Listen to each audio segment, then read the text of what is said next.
Cook.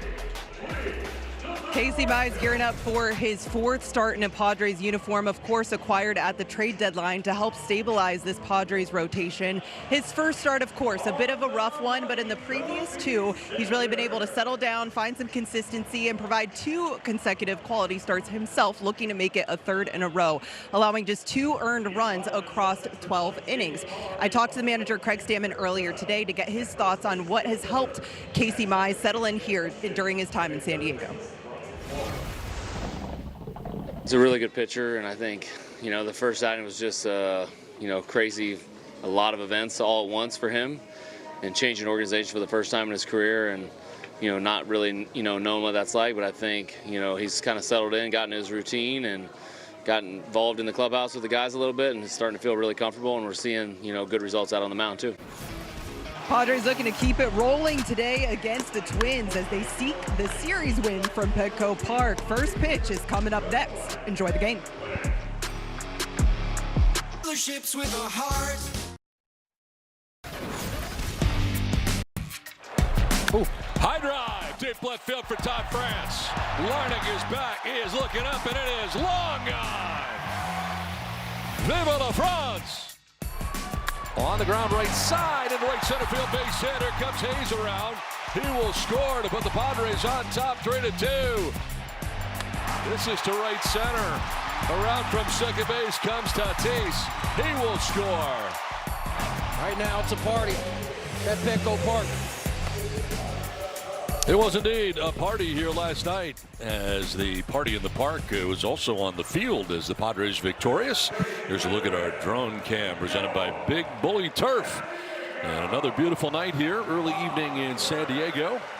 As we check out the NL wildcard standings, the Padres with the 3 spot right now heading into tonight's action. The Diamondbacks are at home tonight. The Phillies already victorious today as they down the Cardinals and are plus 2.5 with the Cubs plus 5. We have the Padres in the 3 spot right now. Right now, Mize is getting ready for his start as we take a look at the Twins lineup brought to you by Appliance Alley. Luke Keyshaw will lead it off. He is in right field with Byron Buxton in center. Josh Bell, the former Padre, is the DH. Ryan Jeffers does the catching with Cody Clemens at second base. Royce Lewis at first base. Trevor Larnach is in left field with Brooks Lee at third. And Kalen Culpepper at shortstop rounds out the starting 9 for the Twins. Casey Mize getting ready for his 4th start in a Padres uniform. Yeah, coming off his best one against the Guardians. Look at the numbers on the year. 20th start, 5-7 with a 3.18 ERA. Opponents hitting .224. He was brilliant in that 6-inning start against the Guardians. Let's take a look at StatCast powered by Google Cloud. Kind of look at the arsenal here from Casey Mize. 4-seamer, slider, split, sinker, slurve. We've seen less of the slurve. We've seen more of the slider since he's put on the Padre uniform, and at least in the last 2 starts, it's paid well. Let's see who's in the field for the Padres. Brought to you by Valley View Casino Hotel. Left to right in the outfield, Rengifo, Merrill, and Tatis Jr. Third to first, Machado, Bogarts, Cronenworth, and France, with Fermin doing the catching for Mize. And looking to make it 2 in a row over the Twins and continue this homestand as the Padres victorious here last night, 6-2. And continue their long run of good starting quality pitching. It's been a really good run. We talked about it in the open, but it's been a big difference. Yeah, it's been a game changer for the Padres. I mean, the acquisitions didn't pay dividends in the first go around, but they certainly have paid dividends in the starts after. And you've seen that kind of have a trickle down effect through the rest of the rotation. Keyshaw standing in, and the first pitch of this one's going to miss for ball 1. Underway from San Diego. Warm temperatures here today for San Diego anyway. 272, 7 homers, 36 runs batted in for Keyshaw, who grounds it foul outside of third. Top of the order again, as he was last night. Padres starters last 2 times through the rotation. First in wins, 4th in ERA, 2nd in WHIP. Really good, and a lot of quality starts. That's a big thing too. Yeah, you see it goes far beyond just the 1 time through. It goes to actually 2 times through. Padres rotation has really elevated itself since acquiring Mize and Ray. High drive, deep left field. Rengifo looking up, and that is gone. Home run to lead off the first inning for Kershaw.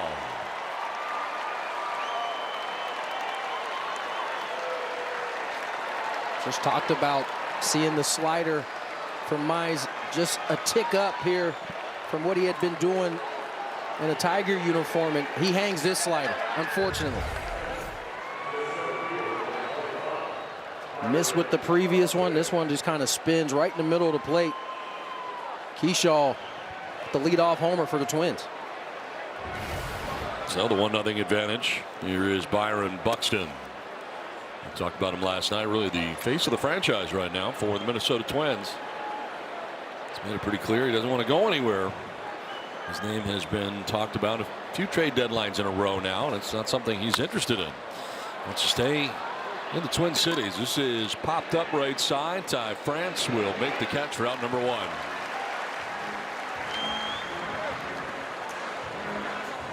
Sun is an issue for Ty right now on the right side of the infield as he's setting off to the left here. Setting off towards the left, and this early the runner gets on, that sun starts to creep kind of behind the stands. The sun peeks through the concourse there. It also can be an issue for Ty. Here's Josh Bell, the former Padre.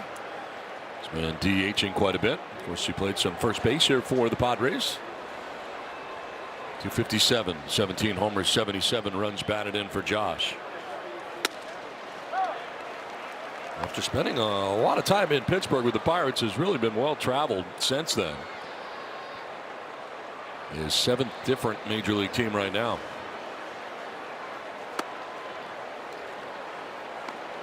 Extended his on-base streak to 23 in last night's game. First 5 years in the big leagues with Pittsburgh. Broke in at 23 years of age in 2016.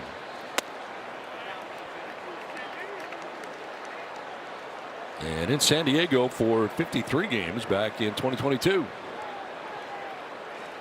Over from the Nats. Had the big homer in that first game against the Mets. That's right, postseason. And he's challenging. First inning. The batter is challenging. ABS powered by T-Mobile. Oh, he's wrong. Minnesota has 1 remaining. Wow. That's a tough challenge because not just because of where the ball was, but he was also moving his way out of the box. Probably a tough sight for him to see it. He will work the walk. Down to first base he goes. First free pass allowed by Mize. And 1 out, base on balls here. And that'll bring up Ryan Jeffers. So a home run here to lead it off. It's the 6th time the Twins have led off a game. Top of the first inning with a home run. Boy, the Rangers have done it more times. They've done it 7 times. Jeffers 279, 10 homers, and 42 runs batted in. And he lifts the fly ball to right field. And again, Fernando battling the sun a little bit, but he makes the catch for out number 2. When Padres pitchers K9, your entire pet lineup wins. Petco Vital Care members can visit participating Petco locations the next day to score 25% off your total purchase. Just ask to redeem the Padres K9 promotion at checkout. So 2 down, Bell at first base, and here's Cody Clemens, the son of Roger Clemens. Got a 2-run triple here last night. Off the fence and right, nearly had a 3-run home run. And 1 for 3 in last night's ball game.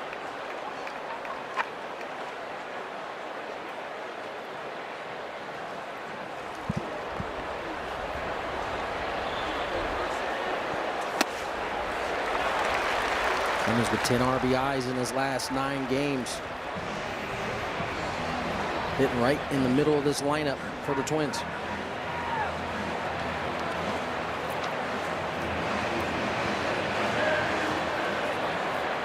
Already with career highs in homers, 21, RBI, 63.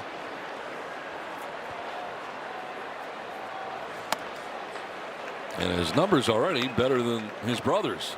Looking back over the years, the other Clemens that have made it to the majors or been in the minor leagues. He's the youngest and really the best since his dad. Yeah.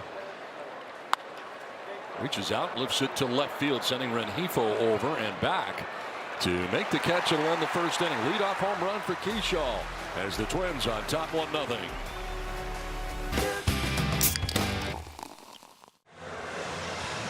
Well, now the Twins on top of the Padres. Let's take a look at the Padres lineup brought to you by UC San Diego Health. Fernando about to lead it off. He's in right with Cronenworth at second base. Machado at third. France at first. Merrill is in center. Rengifo in left with Sheets DHing. Bogarts at short. And Fermin does the catching, batting out of the 9 spot for the Padres. It's time now for the Sequan Casino Resort scouting report. Want to get to him early. 8.10 ERA in the first inning, although that has changed a little bit since becoming a Twin. And he gets very few ground balls, one of the lowest ground balls rates in all of Major League Baseball.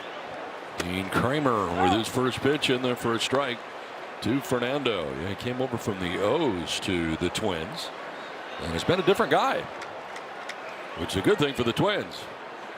We're at second in the Central and in the hunt for a wild card spot. Made a few tweaks already and throwing the split a little bit more. Jumped ahead of Fernando, 0-2.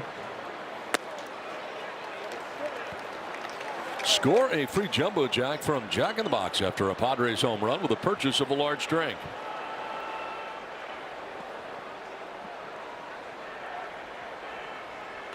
Players weekend continuing here, and a pretty cool bat for Fernando today. He's going to take ball 2, 2-2.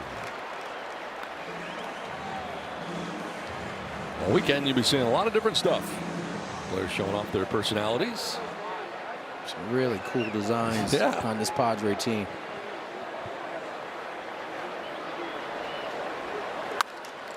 Two is sent foul off to the right, out of play.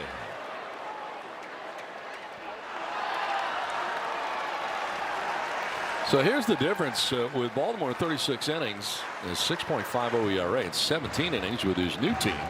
3.12 on an average, way down. Whip is way down, under 1, and the home runs allowed, just 1. He gave up 12 as a member of the O's. Now, keep in mind, Camden Yards is a pretty good hitter's ballpark, but still. I mean, some of that feeds into the low ground ball rate, right? If that means you're getting a lot of balls in the air, and in a stadium like Camden, and you can get burned by the homer. Well, from 0-2 to 3-2, and this one is fouled off to the right, out of play. Well, since the trade to Minnesota, 3 starts, 43 opponent average, top of the order. 256 with 2 strikes and 111 first time through the order. Having to work hard though with his first guy, and Fernando fouls off another. Do it again, 3-2. Already the 9th pitch of this at bat coming up.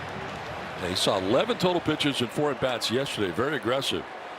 Pitch 9 in this first AB coming up.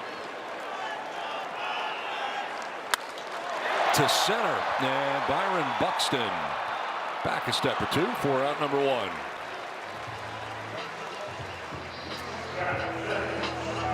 So it's coming to the Twins. Let's check out what Kramer's got, what he's used. Fastball, split, cutter, curve, sinker, slider. Seeing a lot more of that cutter. Kind of works maybe as his slider. Not really using the slider that much anymore. One down for Jake Cronenworth. It'll be interesting to see how Kramer really attacks the Padres today. He doesn't have kind of the repertoire that we've seen some of the other pitchers that have used a lot more breaking ball against the Padres. Especially as well as Padres have been handling fastball pitching all of a sudden. Right. We've seen teams start to try to make the adjustment. Don't know that Kramer has the repertoire to kind of attack it the same way, so it'll be interesting to see how he goes about it. He falls behind here, 3-0. Pre-All-Star break, 244, worst in Major League Baseball against the fastball for the Padres. Post-All-Star break, best in Major League Baseball, up over 300 the average as a club, 307. That's the key. because when you're on the fastball, it opens up everything else. You can be on the heater and adjust down to the other pitches. Can't do it the other way around and adjust up to fastball. Battling back nicely. It was 3-0, now 3-2. Change in approach for the Padres a little bit. Yeah, maybe a little simplification of the approach. Steven Souza's been all over that.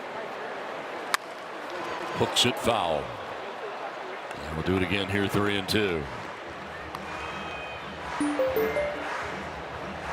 Jack Cronenworth's favorite movie is Interstellar, 2014. I did not see that. I didn't see that either. No.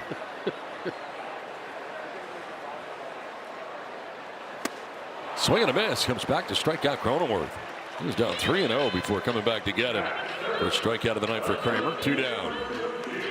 Here's the sinker there. Started it in off the plate, ran it back over, and able to sneak it by at 92. Jay Cronenworth goes down swinging. So 2 down in the first inning. And it brings up Manny Machado. First time tonight. Takes a look at strike one, starts him with a curveball. One of the rare curveballs you'll see from Dean Kramer.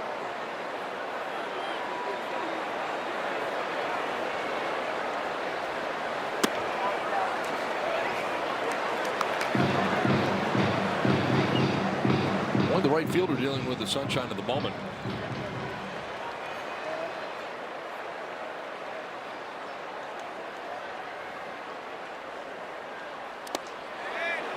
Skips in for ball 2. You can see Keyshaw in right field dealing with that sunshine. He's it. Everybody else doesn't have to worry about it at the moment.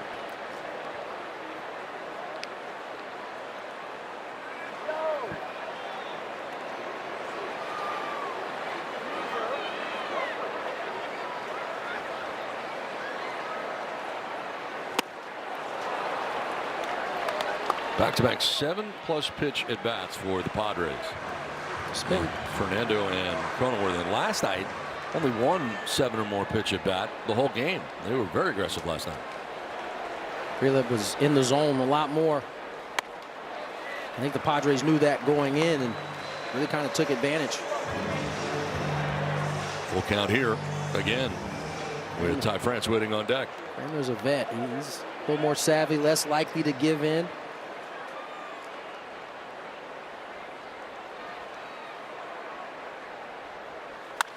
Machado lines one to center. Buxton coming in to make the catch. It's a 1-2-3 first inning for Kramer. Done with 1. It's 1-0 Minnesota.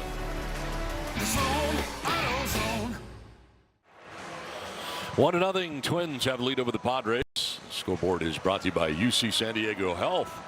Well, every game matters. Follow the Padres for the rest of the regular season on Padres.tv, presented by UC San Diego Health. Stream home and away Padres games for $19.99 a month. Visit Padres.tv for details and start streaming today. A good look at Petco Park on this Saturday early evening. Casey Mize back on the hill. Royce Lewis in on the right side. Lewis, Larnach, and Lee featured here in the second inning for Minnesota. They got a leadoff home run from Keyshaw. He was 0 for 3 in last night's game. Padres had to deal with him a few different times with runners on and were able to get a couple weak pop-ups. But he has swung the bat well over the last 24.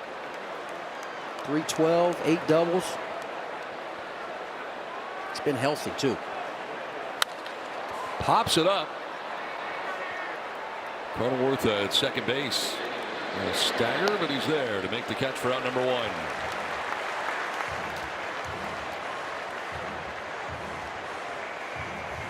Casey Mize has changed a few things since coming to the Padres. And one of the few guys that still has a slurve in his arsenal. He didn't use it that much to begin with, but he's using it even less now. And we've seen the slider usage tick up about 5%. Trevor Larnach now the left fielder for the Twins. All the outs have been in the air so far. 4 fly ball outs. Good split right there. Get ahead 0-2.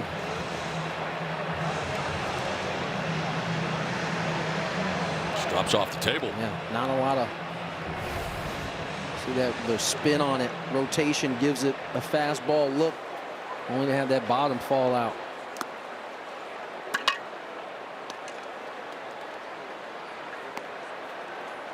Went right back to that split after getting the swing and miss, although he didn't execute that one, didn't present it in the same way, and Larnach lays off.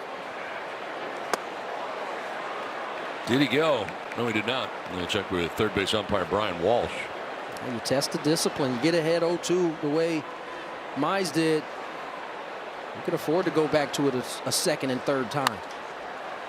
Popped up, foul ground. Manning was over the shortstop spot, headed over, and he'll get there to make the catch for out number 2. That one in foul ground. So another fly ball out for Mize. He's got 2 down here quickly in the second.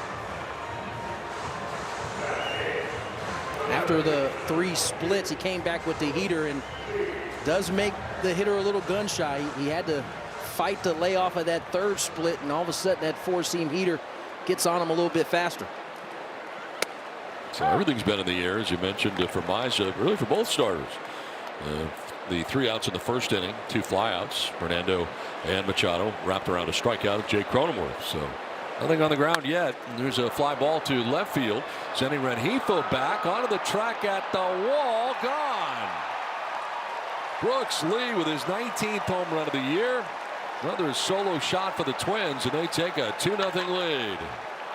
Talked about it yesterday in regards to the Twins offense. This is a very aggressive team. Hacking early in the AB. This one pays off for Lee. Apo Taco. 4-seam heater, outer third. And this is just a nice piece of hitting. Stays on it, drives the baseball, and when it's humid like this and it's warm, the ball tends to travel better here in Petco Park as this one gets into the second row in left field. Now a high drive to deep left field. Back and gone. Second deck, Kalen Culpepper with his solo home run. Twins go back-to-back here in the second inning to take a 3-0 lead. First pitch, ambush from the young Kalen Culpepper. Wow, 3 home runs in an inning and 2/3. And again, this squad is aggressive. First pitch, hacking. Mize maybe just trying to get ahead there, and Culpepper looking to attack. Bullet out to left. 3-0 ball game, Twins. Keyshaw swinging at the first pitch, pops it up. Down from first comes France. Look out, and he will make the catch. Fermin was there as well. That will end the inning, but back-to-back home runs, solo shots for Lee and Culpepper. And it's 3-0 Minnesota when we come back. Ty France will be leading it off for San Diego.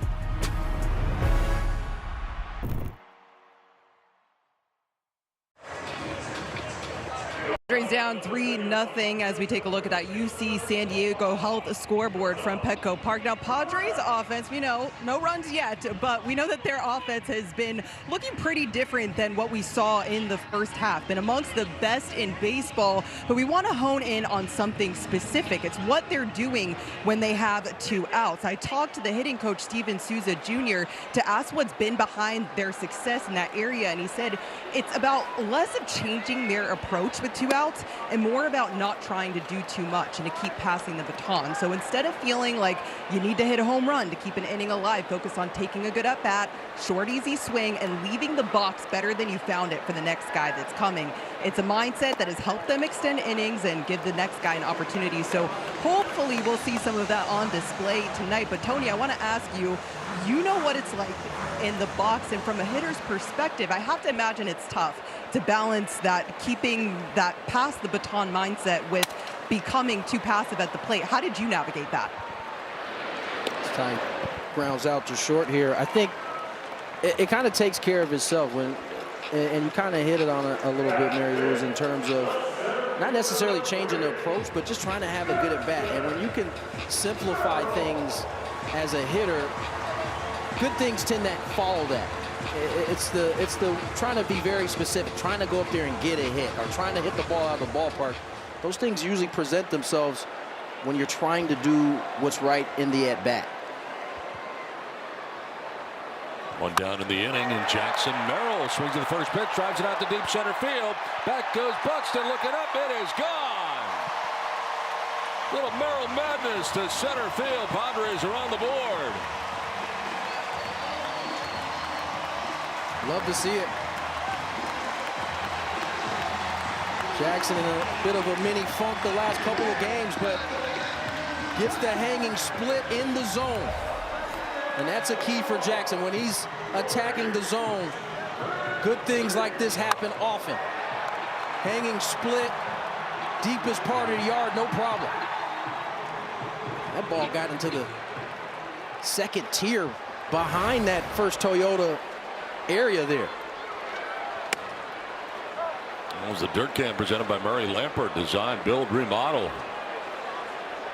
Home run number 20 of the year for Jackson Merrill. That felt good. All right, Hifo grounds it foul off the fencing in front of the Padres dugout, first base way. The Padres fans just scored a free jumbo jack from Jack in the Box with that home run for Jackson Merrill. Beautiful sight. Dead central for Action Jackson.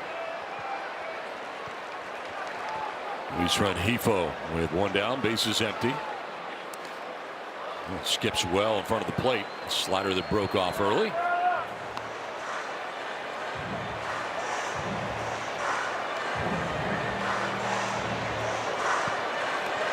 Hifo getting the start in left field.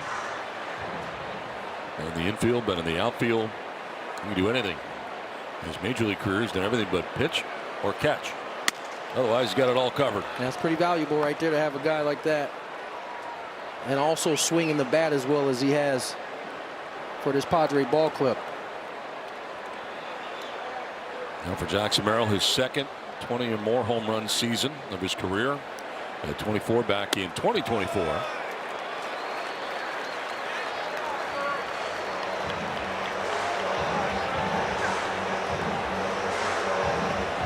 Gavin Sheets waiting on deck with one down here in the second inning. Sharply hit, picked by the third baseman Lee, and he throws out Hifo for the second out of the inning.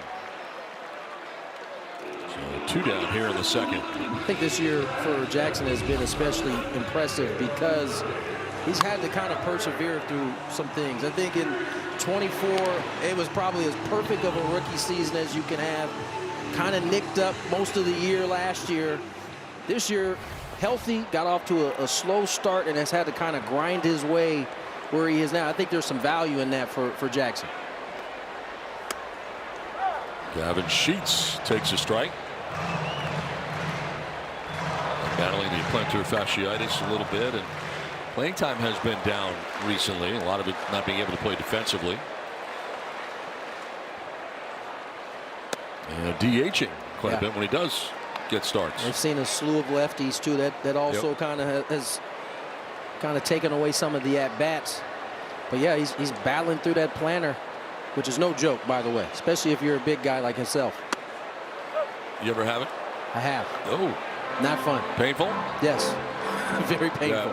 Yeah. He's got probably the most extreme version of that as well. And so I think he spends a lot of time trying to keep it calm as he can before he ends up testing it during the game. Swing and a miss, and Sheets strikes out. A solo home run for Jackson Merrill. His 20th home run of the year. Center field, little Merrill madness to get the Padres on the board. 3-1 Minnesota after 2 in San Diego.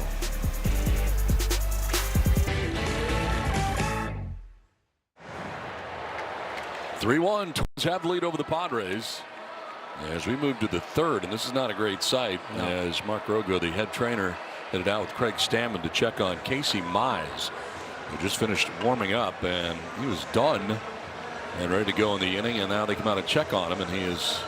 Now, mind you, he's dealt with some growing issues a couple of times this season. That kind of had that look right there, what they were checking. You start trying to push off that leg, you're testing something at least in the lower extremity there. So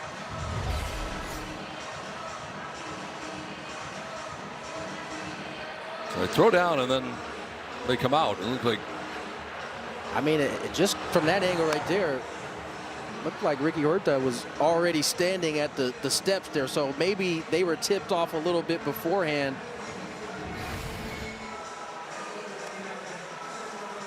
And they're going to give him some extra tosses here to see if he is okay and can stay in this game. Obviously, at this stage, nobody is ready, and if he has to leave due to injury, they'll be given as long as they need. He's thrown 29 pitches so far through the first 2. He has convinced the staff that he's good to go, but I would imagine they're going to be on extremely high alert. I mean, just watching his body language, doesn't seem sure. Got to deal with the tough part of the order here, 2, 3, and 4. Buxton, Bell, and Jeffers for the Twins here in the top of the 3rd inning.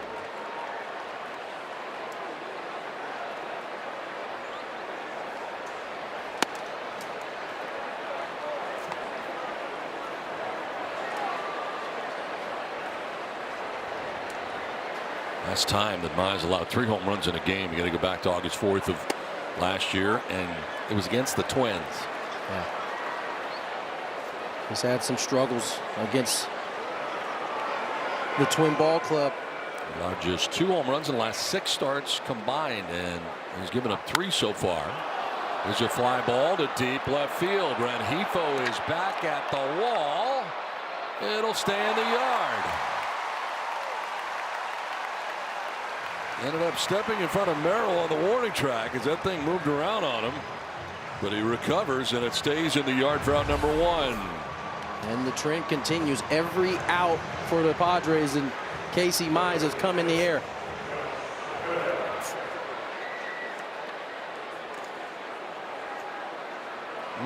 Didn't look real comfortable to me. He's feeling it.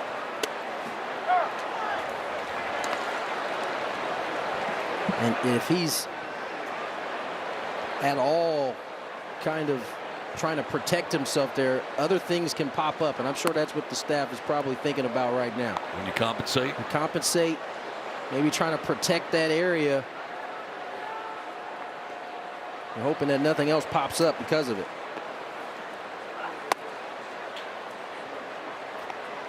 We've seen fastball about 89.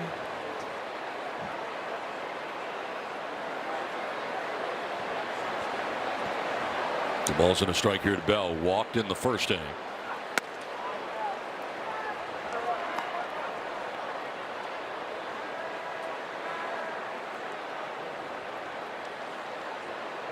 That phone's ringing down in that bullpen now.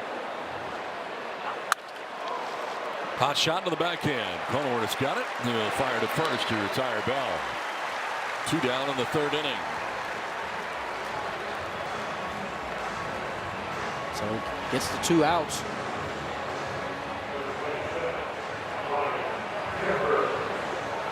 Like Kyle Hart starting to get loose.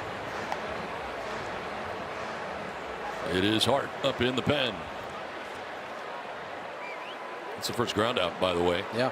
To his second base off the bat of Bell. And Ryan Jeffers now standing in. Jeffers fly to right in the 1st inning.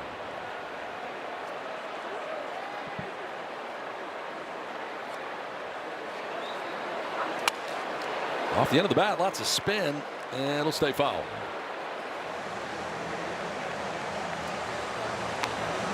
I mean, to your point, you mentioned the 89-mile-per-hour fastball. Yep. It's the only one he's thrown. It's been basically spin in the split. Maybe staying away from that heater, especially with the velocity kind of dropping a little bit.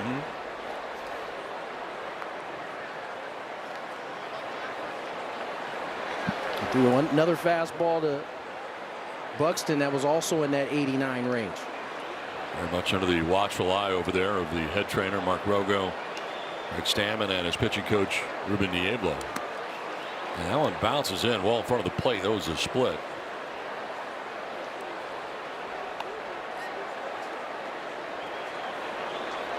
He's definitely gutting his way through this outing right now. He is. I can almost feel his frustration. 40 pitches. And another slider.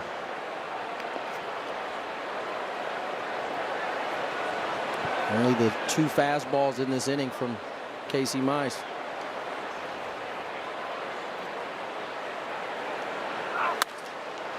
The other way down the right field line, slicing foul.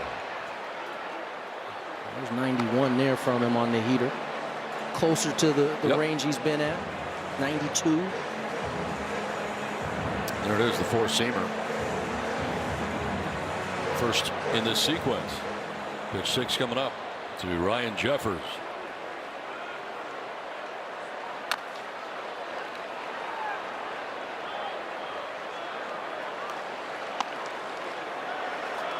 Heartwarming in the pen.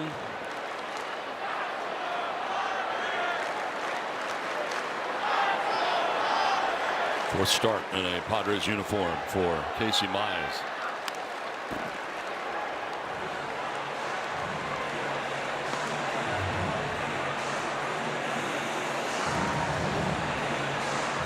Longest Twins at bat of the game. Been very aggressive dealing with him.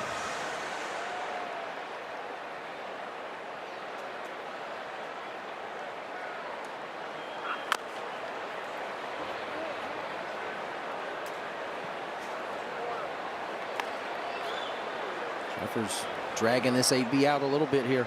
9th pitch coming.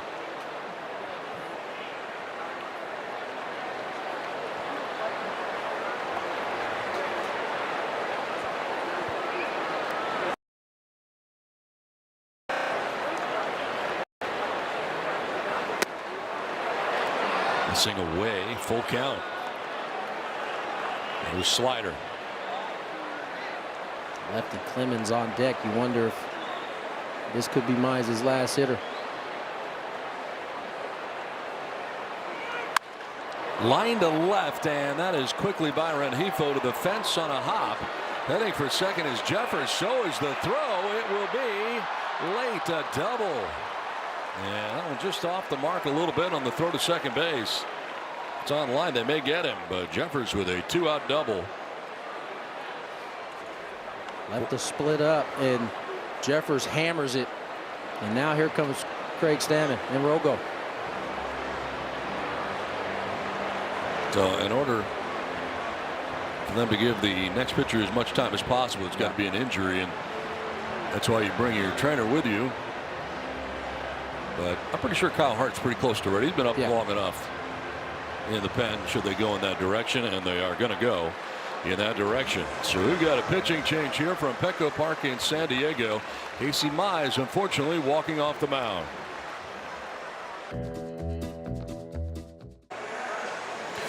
3-1 Twins have lead over the Padres in the midst of the top of the third inning. We'll start your September with the Padres when the New York Yankees and the Washington Nationals come to Petco Park September 4th through the 9th. Limited chances remain to catch the action. America's #1 ballpark. Snag your seats at padres.com/tickets.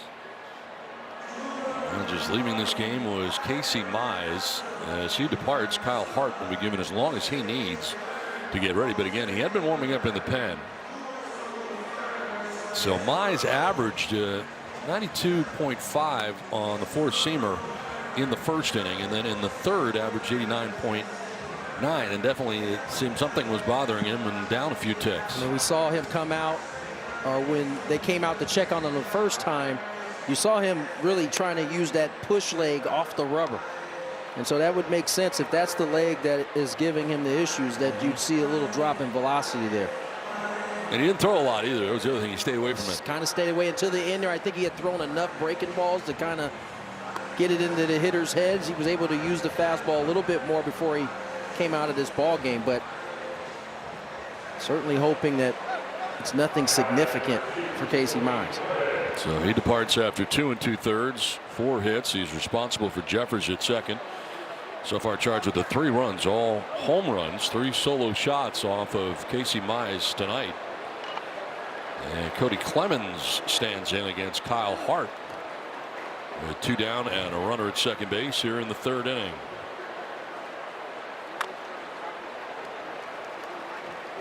Hart's been here before, kind of a long guy, if you will, and go a few for you and log some innings, get some outs. You're going to need that tonight. He's kind of been the Swiss Army knife guy out of the bullpen for the Padres. We've seen him come in and face a tough lefty lane. We've seen him have to be the long guy. I think that's what they're going to need from him tonight.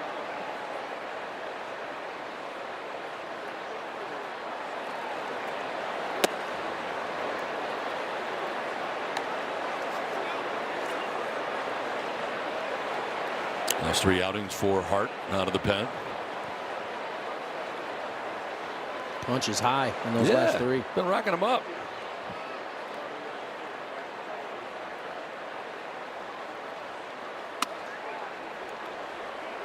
Ball's behind here, 2-1.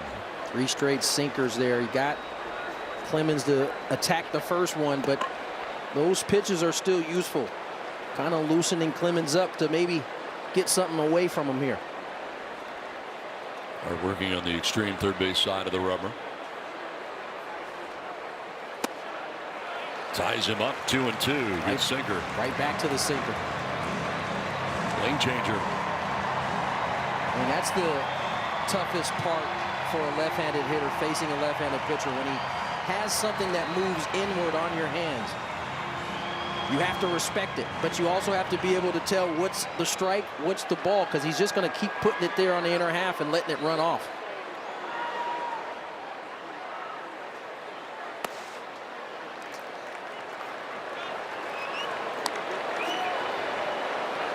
We often talk about the lane changer from the right-hander starting on the left-hand side of the box.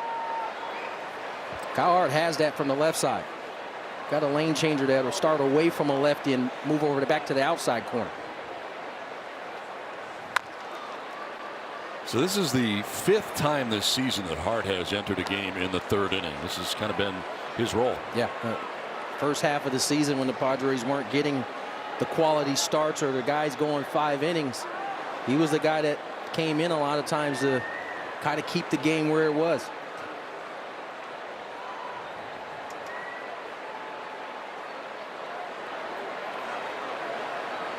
Payoff pitch. And a liner to center field. Merrill coming in on the run, won't get there. Around from second comes Jeffers. He will score. And the Twins have their 3-run lead back again. On top, 4-1. A 2-out RBI knock to center field for Clemens. That ball had some crazy spin on it off the bat of Cody Clemens. Looked like, from our angle, Jackson had a beat as you see him kind of top spin this ball, but this ball started to take a right turn away from Jackson. He ends up having to play it on the hop. Just see the top spin take over there right before Jackson was able to make a play on it. Now Royce Lewis rifles it foul off to the right, out of play. 0 for 1 in this game. Popped out to second base in the 2nd inning. That run, by the way, closes the book on Casey Mize, who goes 2 2/3, 4 hits. He's charged with 4 runs. He walked 1 and didn't strike anybody out, but moreover, the concern of his health. Bunt bid, and it's down the first baseline. Running inside the baseline big time, and that gets thrown away. He's going to be out, though, for running inside the baseline. It's an easy call now. You cannot have any feet anywhere but on the line. If it's anywhere but that, you're going to be called out every time. Now, towards the end, he was closer, but he started way in. Look, he's on the grass there. Yeah, he doesn't make it back in time. Still that left foot still there, right foot still on the inside. So, yeah, it's an easy call. So that will end the inning as Bill Miller made the call. 4-1 Twins. Only at Taco Bell. Well, we are celebrating the best fan. In baseball during Fan Appreciation Month, presented by Motorola Razr. During September, there will be rewards, surprises, exclusive member benefits, and unforgettable experiences. Secure your tickets today for a chance to win several prizes valued over $500 more at Padres.com/appreciation. And Eric Grubner has been kind enough to join us, first of all, during what is an incredibly busy time for the Padres. We thank you for being here and joining us tonight. It's great to see you. My pleasure. Always great to be with you guys. We look out here at what you've put together over the last few years here in San Diego, and another sellout crowd, another incredible experience from an entertainment standpoint, and the support of the fans has made an incredible difference here, it seems, over the last few years in all of baseball. This is the atmosphere, and you've been a big part of creating that here. Well, collective effort. You guys are a big part of creating that as well. I think these last 6 years we've had an unprecedented run in terms of attendance. We've been top 5 in Major League Baseball in attendance for each of the last 6 years. Number 2 last year, number 2 again this year, and I think hot shot to third, first out. Just a testament to the level of support we receive from the fans, and we're incredibly grateful for that. Eric, you mentioned it, second this year in attendance, Major League Baseball. And from my recollection, this goes back to 2021 when they finally opened it up. It's been pretty much filled up like this every game. How have you been able to sustain this type of success and keep this ballpark filled up every night? Yeah, you mentioned that first full capacity game. I'll never forget the Victor Caratini. That's right. Walk-off, right? That's right. Pretty amazing. That was a magical moment. Yeah, I think the key to sustaining that has been, I think our fans believe that, really what started with Peter as a commitment to put a championship caliber team on the field and to do everything that we possibly can to win a championship is, a sincere. Back to the hill for out number 2. Really something we've been sincerely going after now for 6 years. I think for a lot of years, especially early I would say the first 50 years of this franchise, I think Padres fans always braced themselves for our top players going away in free agency. There was a reticence to really commit to buy a jersey because some of our best players over those years, always headed to a larger market. And I think when we came in and obviously started with Peter and said we're going to make these long-term commitments to a core group of players that we think we can win a championship with, I think that opened up a level of engagement and relationship with our fans between that core group of players and our fans, and that's just continued for the last 6 years, and it's been really special to watch, and just really grateful that I've been able to be a part of this franchise, over that period of time where we've really flipped the script on what's been, possible in this market. We talk to all the players in the league, of course, and go to all the other ballparks, and it is unanimous around the league that you hear from other players that the experience they have coming here as a visiting player. We'll talk more about that if you can hang around another inning. Absolutely. Absolutely. All right, Fernando strikes out to end the inning. It's 4-1 Minnesota. Too late. Welcome to Jock in the Box. 4-1, Twins have a lead over the Padres. We venture into the 4th inning. Eric Grubner has been kind enough to spend some time with us and just talking about this great ballpark and everything. Look at it here. There's a sea of San Diegans all over here. Speaking of Victor Caratini and that home run you spoke of. But no, it's true. Everywhere we go, we hear from different players that coming to this ballpark and in this atmosphere, there's nothing like it across Major League Baseball. And that has to say a lot when the competitors are saying things like that. Yeah, it's been a real source of pride for us that, our fans have become the best fans in baseball. And I think, we've given them something to get excited about, but make no mistake, it's been their energy, their passion that creates that home field advantage. I know you guys comment on it often, but you're looking up on a Monday night, Tuesday night game, and we've got 40,000 plus filled up to the outer reaches of the upper level. And, those are fans that are choosing to come and spend their hard-earned money here to enjoy a baseball game at Petco Park and cheer this team on. And, we're just incredibly grateful for that support. And it sounds like upcoming, you're going to be giving back here. What can fans planning to come to Petco Park over the next few weeks? What are some of the ways the club will be showing your appreciation to them? Yeah, so it's been a while since we've done a formal fan appreciation initiative, and we just felt like it was overdue this year. As we mentioned a moment ago, 6 consecutive years being top 5 in attendance at baseball. We have so much to be thankful for with our fans. So we're going to give back in some tangible ways over the month of September. We have 12 home games in September. So whether you're a season ticket member or you don't yet have a ticket to one of those games, come out and join us. We're going to be giving away some great prizes. All, as you mentioned earlier, valued at $500 or more, really significant prizes. To left end, Rengifo moves over towards the line for out number 1.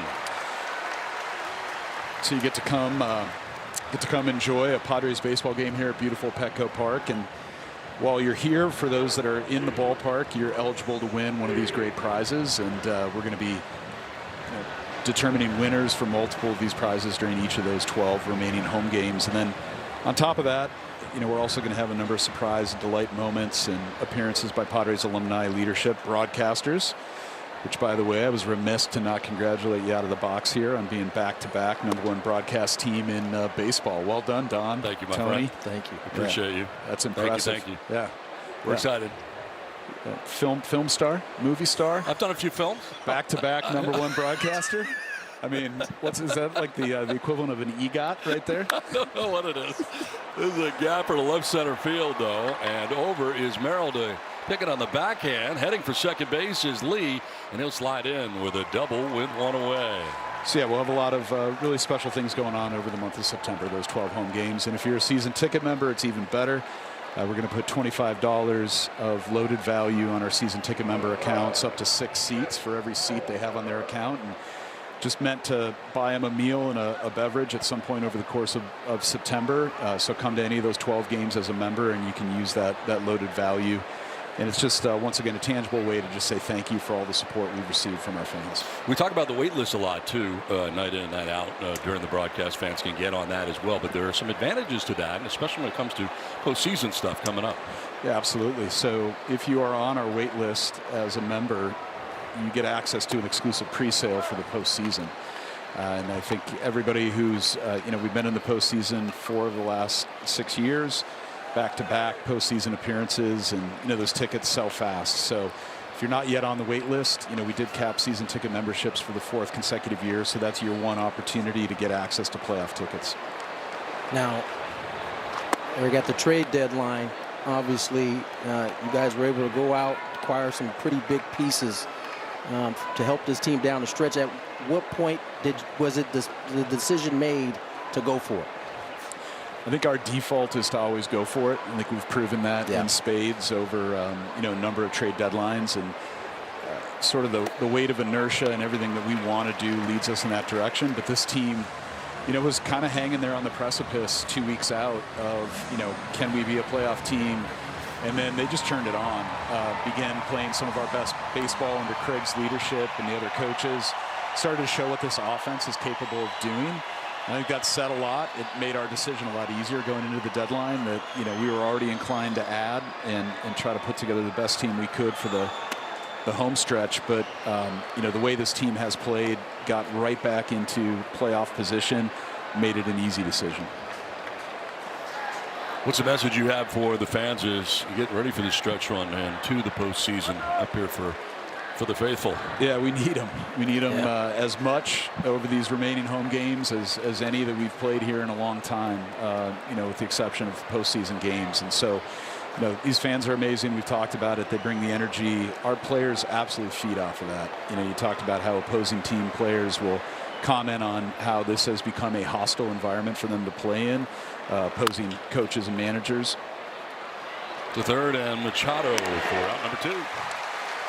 But the flip side of that is our players feed off of that energy, and it's a lift and a wind at their back. And so we need our fans here for each of the remaining home games. We're right in the thick of a fight for the playoffs and playoff positioning that could potentially lead to home playoff games in the wild card round if that's the way it shakes out. And we're never giving up on the NL West either. And AJ and I have talked about that, and we're going to keep trying to win as many games as we can down the stretch, and we need our fans to do that. 2 down here in the inning with Lee at second base. Keith Shaw, who homered in the first inning. So you got Fan Appreciation Month, and you got some great promotions also coming up in September as well. Yeah, we do. You know, Jackson Merrill and Fernando Tatis, two players that have made a regular habit out of robbing home runs. Most notably a grand slam from the bat of Lindor there, which was pretty amazing. And a lot of fans have been sending along their suggestions that we turn that moment into a bobblehead, and I appreciate that. It's great to have unpaid marketing consultants. We'll take the assistance wherever we can get it, but that's a fantastic idea. And so coming up here on Monday night, we have the Jackson Merrill home run robbery bobblehead. So one of those iconic home run robberies that he had, that he pilfered here in center field, is memorialized in that bobblehead, and you guys have shown it off to the fans. So if you don't have a ticket Monday night, come here. All fans will receive that bobblehead. And then the second half of that home run robbing duo, Fernando Tatis, on August 20. I'm sorry, let me try that one more time. September 8th, we're going to have the Fernando Tatis Jr. City Connect bobblehead highlighting our new uniforms. So come out to those two games and get some of the best bobbleheads that we have this season. Giving you some options to choose from in terms of which robbery you want to go with. Absolutely. Yeah, you could line them up on your countertop there, and it's pretty cool. By the way, we had you on when City Connect 2.0 came out, and we loved it at the time. But I mean, it's just been amazingly received, right, during the course of the entire season. Yeah, I think you know, the belief that tapping into the celebration of tradition and family with baseball, which is a really rich, I think a really rich tapestry of experiences for so many of our fans and those of us that work in the game. And I think our instincts on that were right. I think fans have really leaned into that as a point of celebration. And lined into center field, and from second base, Lee's coming around. Here comes a throw from Merrill. It is up the line, run in, throw to second will be late. And the Twins add on top 5-1. So those uniforms have been really well received, and you know, really grateful once again that our fans are showing up, buying jerseys, and all of that support translates directly into what we're trying to do, which is our ultimate goal, winning the World Series championship. It seems to encompass so much, like Katrina, that whole idea and everything else. It touched so many lives and people's memories of lost loved ones. I mean, it's just incredible. The whole thing ties together into one. Yeah, absolutely. I think the idea that we can celebrate those that have gone before and celebrate the traditions in our families, and for so many families, you know, baseball is that point of tradition, among others, but a really important point of tradition for them. And so, you know, I think weaving together the fact that baseball is a huge tradition for families, and then using that to celebrate, you know, those that have gone before. I mean, the guy to my left here couldn't be a more perfect example, and he's been able to share his thoughts on that topic, which we're appreciative of. But, you know, what baseball meant to your family and what your dad meant to you and your family, it's pretty special that we get to continue to celebrate that through something like a uniform. Well, we're very excited for what's coming up in the next month. It's going to be awesome. We're really looking forward to it. Thank you for joining us. Yeah, I'm going to be enlisting your help. Probably shouldn't be saying the little bit of the surprise and delight, but you guys join me in the Bud Loft and a few other areas to pour some beers pregame? Absolutely, yes. On us? That would be fine, yes. All right. Do that. Good. I figured you couldn't say no on air, so now I got you locked in. We're in. No, awesome. That's something we can do for sure, no doubt. Absolutely. That'd be great. All right. Thanks so much for joining us. We really appreciate it. Thank appreciate you. it. Yep. Looking forward to a lot of good stuff coming up here at Petco Park. It's going to be pretty incredible stuff coming up here, and it's amazing. We look forward to the last, five and a half weeks of the season, and going to be a great stretch run. As we have a pitching change, Griffin Canning taking over here for the Padres as Hart departs, and in comes Griffin Canning. Well, this is what happened to Casey Mize earlier in the ball game as he came out, and a little slippage there coming down the steps. And it appears that's where he may have injured himself. First of all, it was not the groin, as it turns out, and a little slippage there. Yeah, it looked like an ankle as he came off of the field there, and he really tried to push through it and give the Padres as much as he could. It didn't work out, but I tell you, considering that he had growing issues before, you know, you hope that the ankle can heal up a little bit faster. It's not something that he's been dealing with. Canning takes over here as Kyle Hart departs.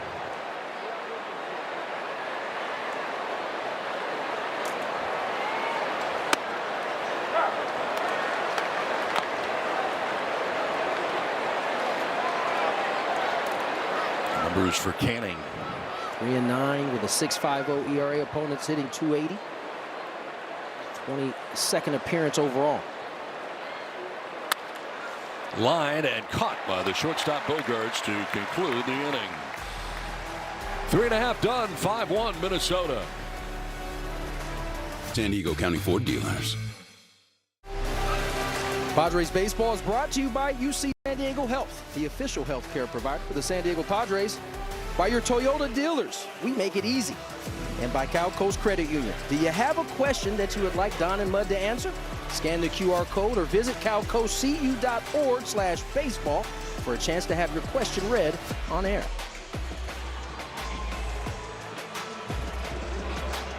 Nicely done. Thanks, sir. That's good stuff. Very good. Have you done one of those before? Not here. I didn't think so. No. Wow.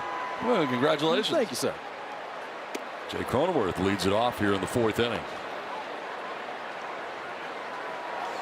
Yeah, I'll show you how to snap it when you're done. Yeah, I don't know if I want to make anybody have to make a new copy. You know? Oh. Kind of care about that. So you're saying you care about the producer? Is that what you're saying? A little bit. You know? Wow. Imagine that. new thought for you, huh? Yeah. Well, in case you think of it, you just snap it like that at the end. Okay. Next time. You did a really good job. Very impressed. Thank you. Thank you. Nice job. 1-1 here to Cronenworth with Machado waiting on deck, and Jake with a line drive foul outside of third.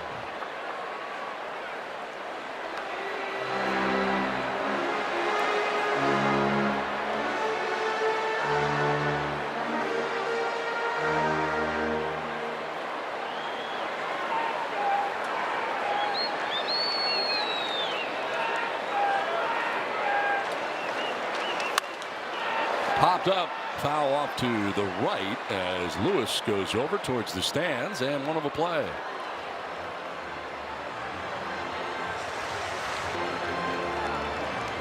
Kramer right now doing a good job keeping this Padre offense off balance. You see the cutter usage up, splitter usage way down. That's the pitch he uses most, typically barely using it compared to how much. It's about half down. It's usually about 28% there from the split. It's a continued trend of pitchers that the Padres have faced here in the last 9 games where they're a little bit off of their norms in terms of how they're using their repertoire.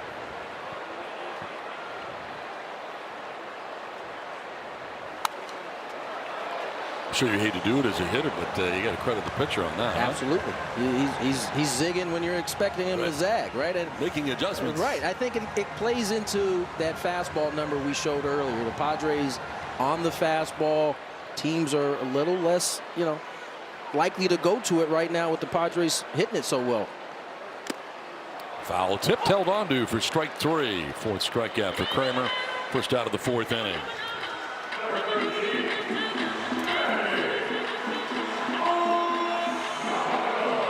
Let's check in with Mary Lou's. Guys, Manny Machado has been representing his 2-year-old son with the Curious George gear that we often see him with. You can see it right there, the elbow guard and also his leg guard as well, because he loves watching Curious George with his son. But another interest of his 2-year-old son's is dinosaurs, which is why you see him this Players Weekend with a dinosaur bat. Pretty cool. There it is.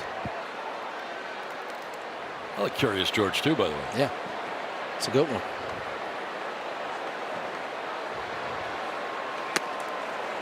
Outside for ball 2, 2-0.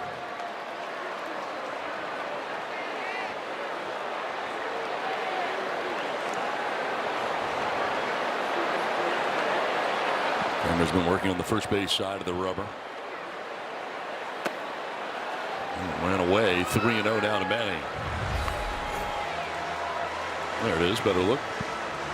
Got dinosaur bones there. Mm-hmm.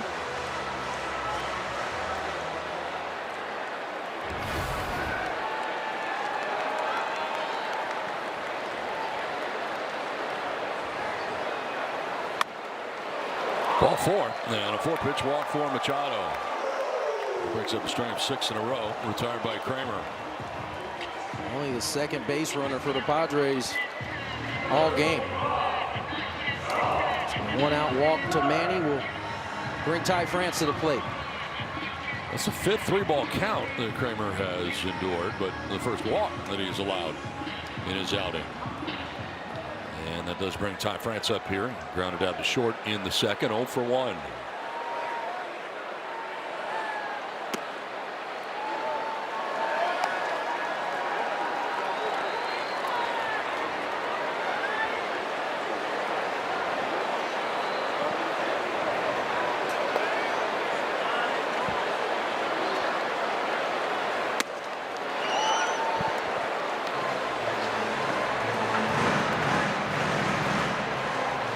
I didn't know that about Ty. I was looking at the scoreboard. Jeff Prott, our friend, has Ty France was a fullback and linebacker at West Covina High School. I didn't realize that. I could see him being a linebacker. Absolutely. Flying all over the place. He has got the linebacker build. Yeah, he does.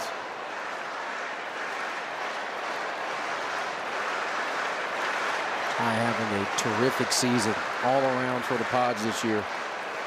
There it is. Fullback and linebacker. Fullback works to a little bowling ball coming through.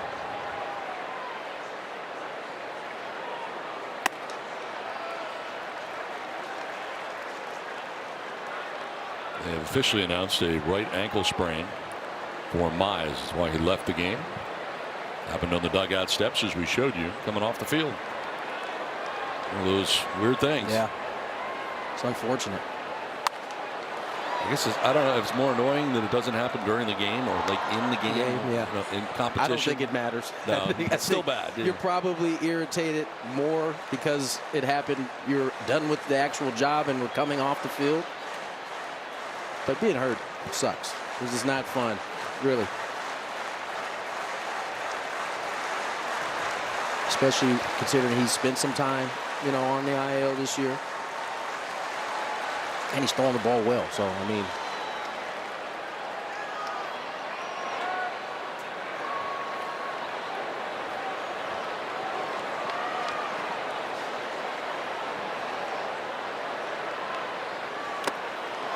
Swing and a miss, and France strikes out.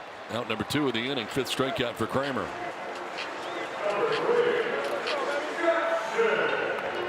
Here's the strike zone brought to you by SeaWorld. Good cutter. Whoa. Late action.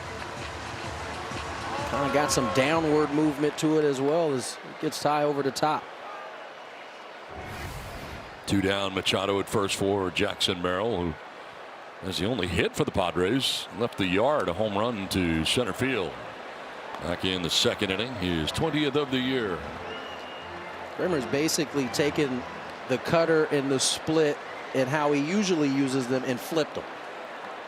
Using the cutter far more than he's using the split here tonight, and it's been effective so far.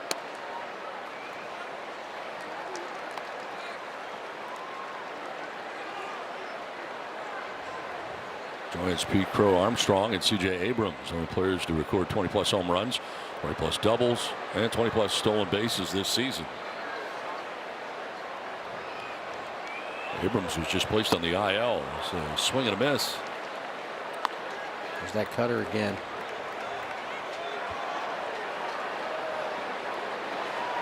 You're on a list with PCA. Yep. The guy challenging Ohtani for an MVP right now. You're on a good list. In quite a year. Last year he had kind of 2 halves. Yeah. This year putting the whole package together. He got out the gates like gangbusters last year and then faded second half. No fade so far. He's been that guy. 3 balls and a strike here to Merrill with 2 down. Machado at first base. And that's ball 4. Down to first he goes.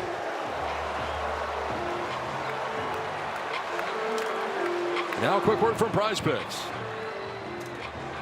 Cash in on all the sports action with Prize Picks. Just pick more or less on a few player stats for a shot to win up to 2,000 times your cash. Prize Picks. Download the app today. Now coming up here will be Luis Rengifo after the 2 walks. Padres trying to make him pay for the 2 walks. And the pitching coach Pete Mackey out there to talk to Kramer. It's a weird line this inning. 2 strikeouts, 2 walks. No contact, really. I mean, he got the Padres to chase in those 2 punch-outs. Look at the Padres offense, and listen, this is part of that passing the baton thing, and for the Padres, a lot of times it's happening with 2 outs. So here's a situation. They've drawn a 2-out walk. They got runners on first and second. A chance for some of that 2-out magic. This will be the Padres' first at bat with runners in scoring position in this game. And he got Machado at second, Merrill at first, 2 down.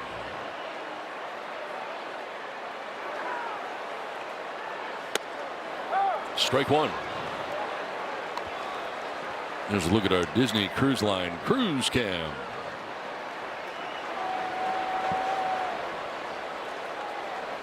And there it is, cruising.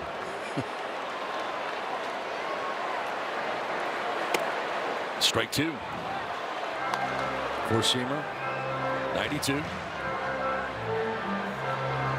ahead 0-2, and 70 pitches deep now is Kramer. This will be the 25th pitch of this inning coming up. And again, 2 strikeouts, 2 walks, and now he's ahead 0-2. Did he go? No, he did not. We'll check with Brian Walsh, third base umpire. My guess is that's the pitch that Rengifo might have been thinking was coming. 0-1, took that 4-seamer bottom of the zone. Kramer came with that cutter there, 0-2, and he was able to lay off. Line down the left field line, foul.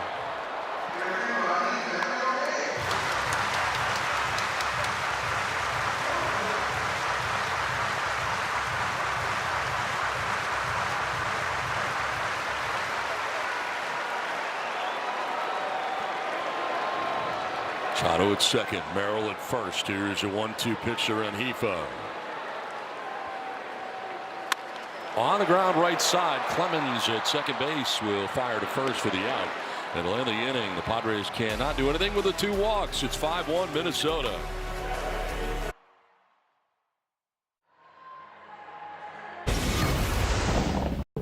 They are a cleat centered around type 1 diabetes. We have the awareness ribbon here, a little T1D on the back. Pretty simple, colorful, but they will be auctioned and they are going to benefit the King of the Hill Foundation. Like you heard Mason say there, those cleats are going to benefit the King of the Hill Foundation. Michael King also has some cleats that he will be donating as well to that auction. And of course, the King of the Hill Foundation, founded by Michael King and his wife Sheila, who is also a type 1 diabetic, with the whole goal being to bring awareness to type 1 in addition to screening, preparing, and protecting. So something that's very important to them. And it's funny because Mason said he didn't want to step on their toes, but on the contrary, Michael said he was blown away by the support. Fly ball to left, and Rengifo's there to make the catch on Bell.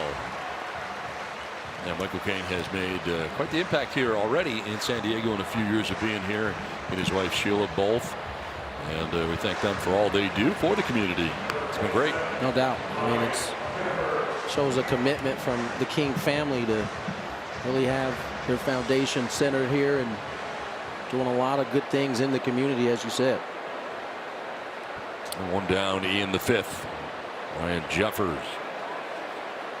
I think this Players Weekend thing is great. It gives really the chance to get to know some of these guys more than what you see on the field. And I think it's also important to remember, and we forget, quite honestly, from time to time, that these are real people. Yeah, absolutely.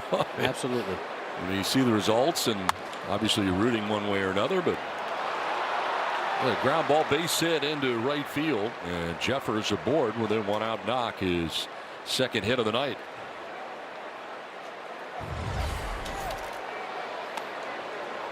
Shoots the heater up above the zone. Talked about the aggressiveness of this Twins ball club. They're not waiting around.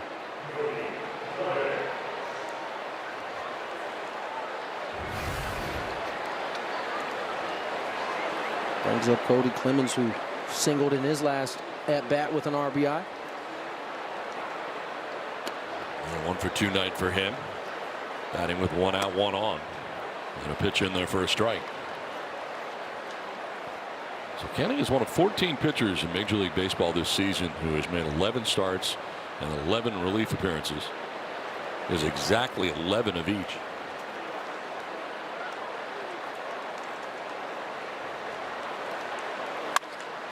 Liner to center field, in for a base hit. Jeffers will move up 90 feet to second, and the Twins have runners at first and second. We had one out here in the fifth.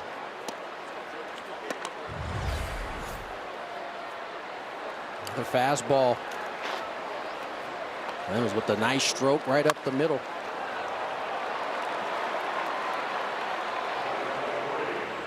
Dirt Cam presented by Murray Lampert. Design, build, remodel.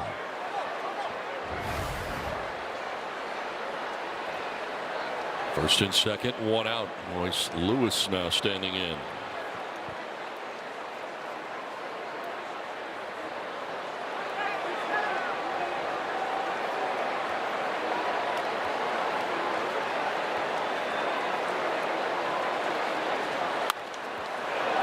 Very aggressive. Jumps on that first pitch, fouls it off. That has been pretty consistent from this Twins offense last night, tonight. They feel like they can get to it. They're hacking. In this spot at 239, driving in 31.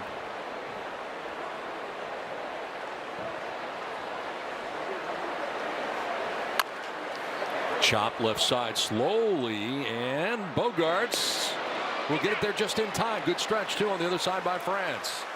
They do get the out. Wasn't sure they were going to. We'll see if they're going to challenge this. This was relatively close in our first look live. And they're not going to challenge. Oh, nice play by Bogarts and France. Only play for Bogey was at first base. Ball hit too softly. Lewis by about a half a step there. I got to tell you, I thought he beat it looking at it, but clearly he did not. So second and third, two down. Here's Larnach, who is 0 for 2. This is huge right here. If Padres can keep it within 4, as the Twins are trying to open this thing up. Larnach in this spot, 2 outs, runners in scoring position at 3:45.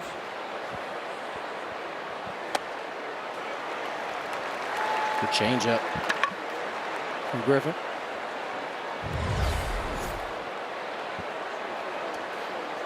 Starts it just above the knee and just lets it roll on down. Larnach over the top. Fly ball headed towards right center field. Over is Merrill. He's there, and he makes the catch for out number 3. Twins strand a pair in scoring position. 5-1 Minnesota. 5-1 Twins on top as we head to the bottom of the 5th. There are only 2 remaining giveaways this season. Don't miss the Merrill robbery bobblehead thanks to ServPro on Monday, August 24th, and the Tatis City Connect bobblehead brought to you by Big Bully Turf on Tuesday, September 8th. Secure your tickets at Padres.com/giveaways. And we got Jackson's right here in the booth. What are your thoughts? I haven't gotten your thoughts on this one. It's a good one. Yeah, pretty good. Padres don't really miss on these giveaways. They're all legit. Really good. I like the ball right there in the glove. You can see it. Oh, we did talk about it last night. You didn't think the ups were as good as I did. You can embellish a little bit. It's coming back to me now. I remember talking about this. How about the? See, if you look, I feel like they can give Jackson a little more vert. You know, this is kind of credit card level. You think he got up higher? I think he got up much higher. Okay. Gavin Sheets straightened up with a pitch in.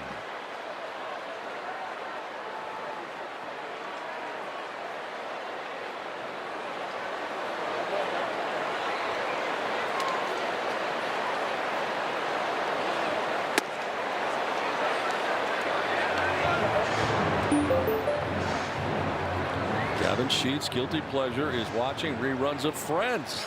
And Joey is his favorite character. How you doing? I can see that. I like Chandler Bing myself. Chandler was your guy? Late Matthew Perry, yes. Yeah. Big fan. I like Joey too, though. I watched his spin-off on HBO, I think it was. Joey was good. Yeah. How you doing? That's your go-to line right there. 3-1 pitch. Right side. Clemens to first. First out of the 5th inning.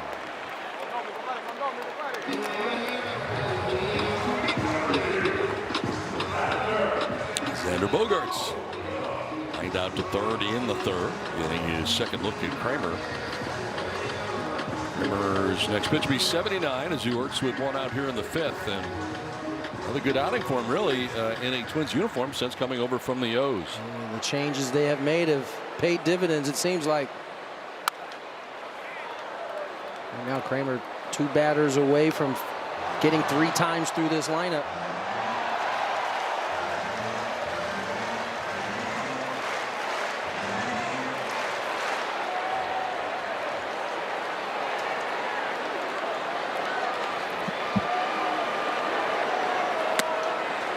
Check that 2 times.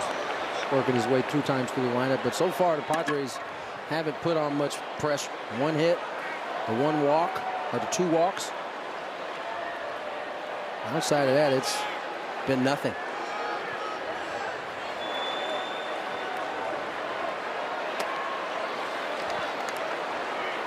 Well, the only hit, the solo home run by Jackson Merrill in the 2nd inning. It's the one glaring mistake Kramer's made, but really hadn't made many. 5 strikeouts, 2 walks. There's 1 out here in the 5th. And Bogaerts grounds this one down the first baseline out of the reach of Lewis into right. There's a base hit for Xander. Get in where you fit in.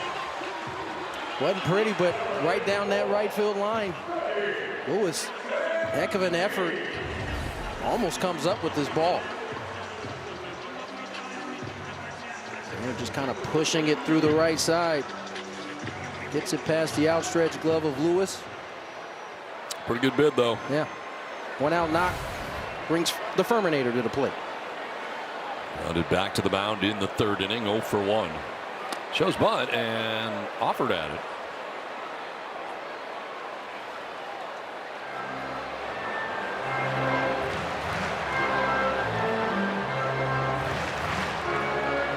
Let's look at our drone cam presented by Big Bully Turf. Sun setting. Beautiful look back into Petco Park and downtown San Diego. Beautiful. To left on a line, Larnach moves over and makes the catch on the backhand. Hot shot, but right in the neighborhood of the left fielder and way off the bag at first was Bogaerts. He thought that was going to get in. So he scampers back with now 2 down in the inning. One of the better hit balls from a Padre tonight. Talked about Merrill's homer. 103.5 off the bat.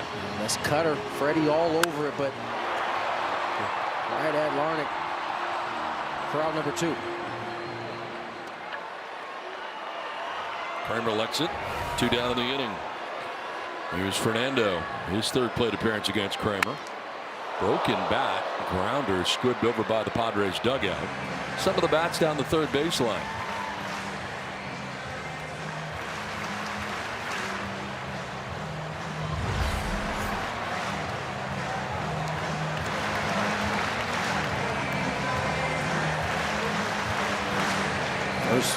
I believe this is the first at bat going back to a regular bat as opposed to the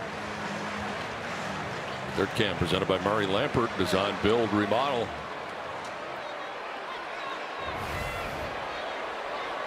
Gets a new weapon of choice. Nothing in 1 here to Fernando. He has flied to center and struck out swinging.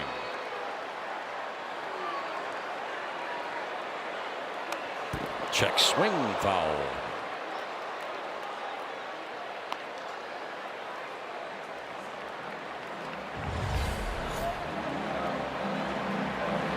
Backed up.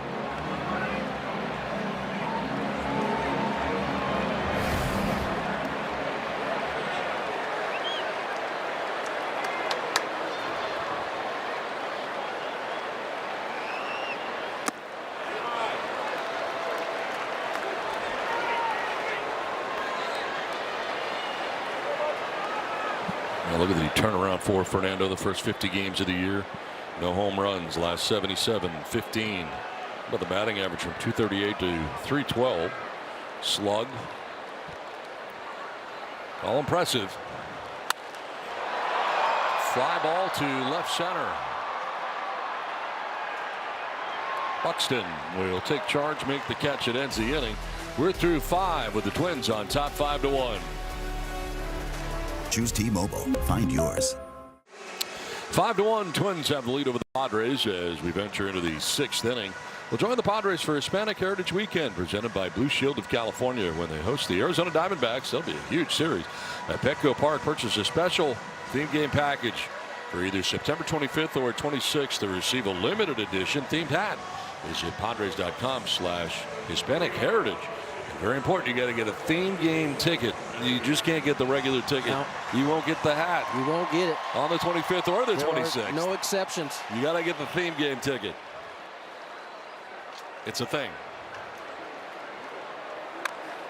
Canning back out there as Brooks Lee fouls it back to the screen. So 5 of the 9 Twins hits in tonight's game are on the first or second pitch of an at-bat. They are hacking. Yeah. And so now we've seen it play out 2 different ways. They were hacking yesterday, and it led to quick innings. Vasky having quick outs. Able to be economical through that ball game today. Here's the other version of what it looks like when they're on the attack early. So you can imagine when you're making your pitches, you can put the kind of day that we saw Vasky put together.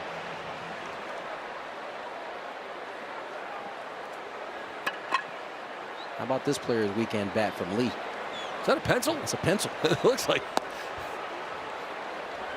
I like it. Yeah, this is my son has this bat.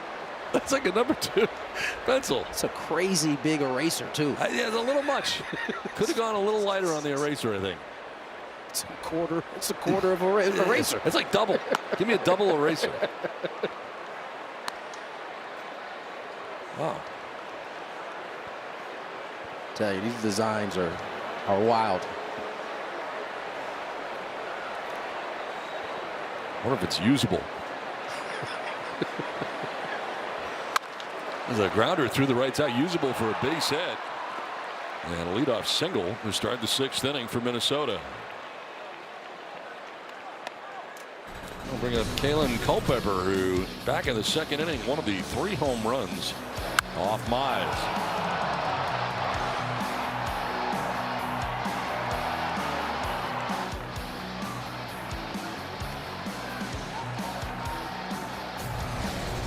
The others belonging to Keyshaw and to Brooks Lee as they went back to back, Lee and Culpepper in the 2nd inning.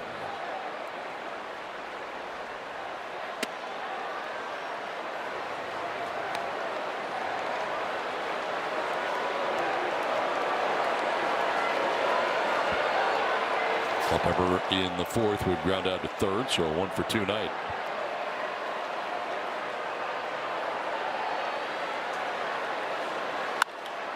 To left field, Rengifo will make the catch, bill of the cap high for the first out of the 6th inning.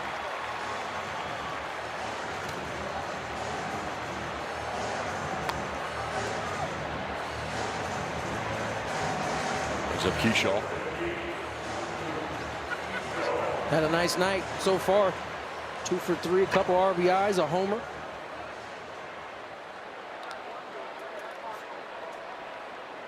See if Griffin can roll him up a double play here. So Mize, the starter, is on the hook as he went 2 2/3 again, leaving the sprained ankle. Slipped on the steps coming off the 2nd inning of the dugout and went back out in the 3rd to get 2 outs before leaving the game. But goes 2 2/3, 4 hits, 4 runs. He walked one, did not strike anybody out. Kyle Hart went an inning, giving up 3 hits and a run. And Griffin Canning in the game since the 4th inning. Works with 1 out here in the 6th. And Makes sense. He's been used as a starter, so a little length here from Canning. With the staff throwing the ball as well as they have, there hasn't been as much opportunity for Griffin.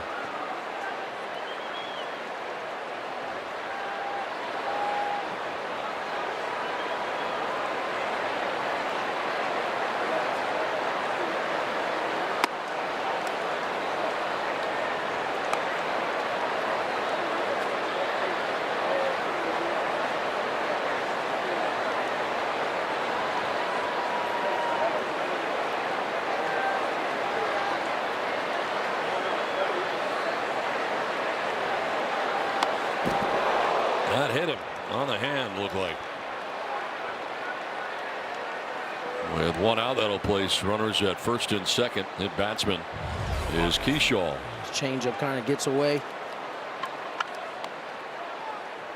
Catches it right on that hand guard that he's wearing. Still hurts at 90.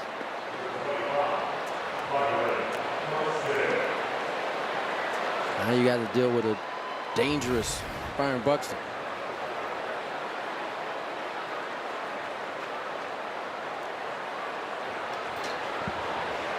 So first and second, one down. Byron Buxton 0 for 3 tonight. As out comes Ruben Niebla.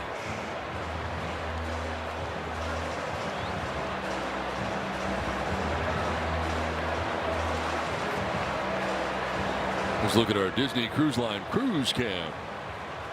Meeting on the mound right now for the Padres. Runners at first and second, one away. The all-star Byron Buxton coming up.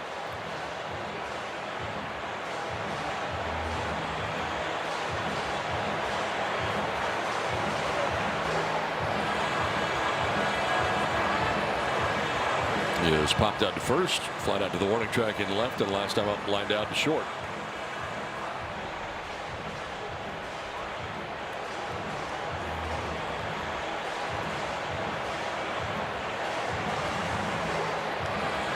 Good news from the desert at the moment. Anyway, Cincinnati has a 10-4 lead over the Diamondbacks, who are just a game back of the Padres heading into tonight's action.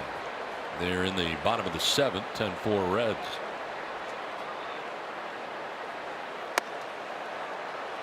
We're talking about that series coming up against the Diamondbacks. That'll be huge. Yeah. Last one of the season. Wow. Could have some serious implications. I mean, the way things have shaken out since we left, I mean, it makes that last game all that more important that they won it. Snapped to first and back safely. Run of the bag is Keyshaw.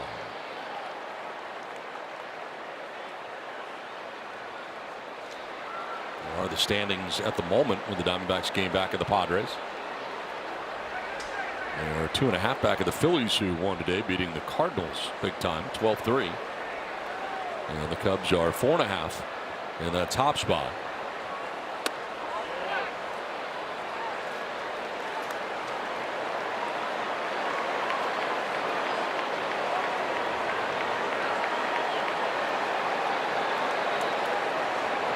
Josh Bell waits on deck with one out, runners at first and second for the Twins.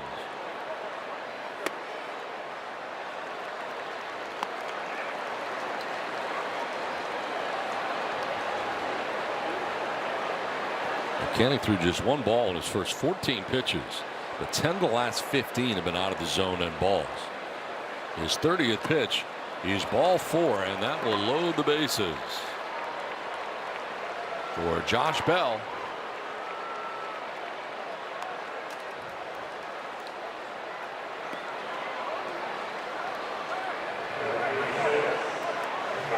Right now, Griffin trying to find his command. No one warming up in the Padre pen at this point.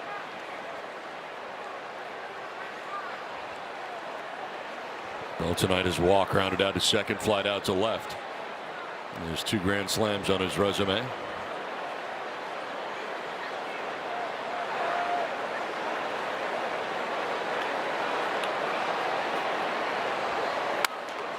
Fouls it off to left, out of play. Well, he might get a fastball, didn't, got a changeup instead.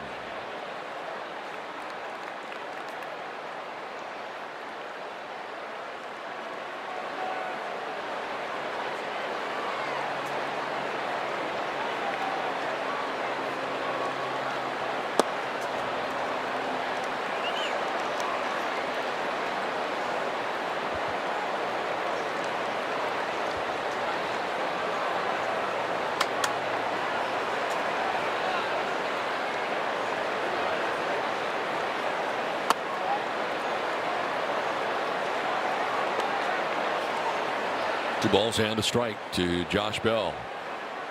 Bases loaded here for the Twins. 1 out in the 6th inning.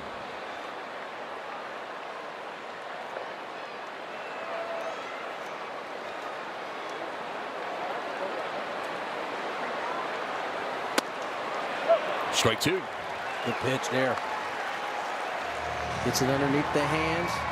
Catches the edge.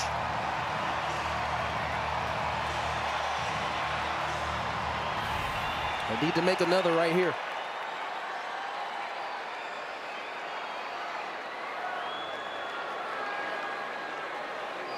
Swing and a miss, and he struck him out. Did make another one. Knuckle curve. First strikeout for Canning. Couldn't come at a better time. 2 down. Griffin needed to make 2 good pitches there, and he does it. Executes the heater on the inside corner and then drops the knuckle curve on Bell, and he goes over the top for out number 2.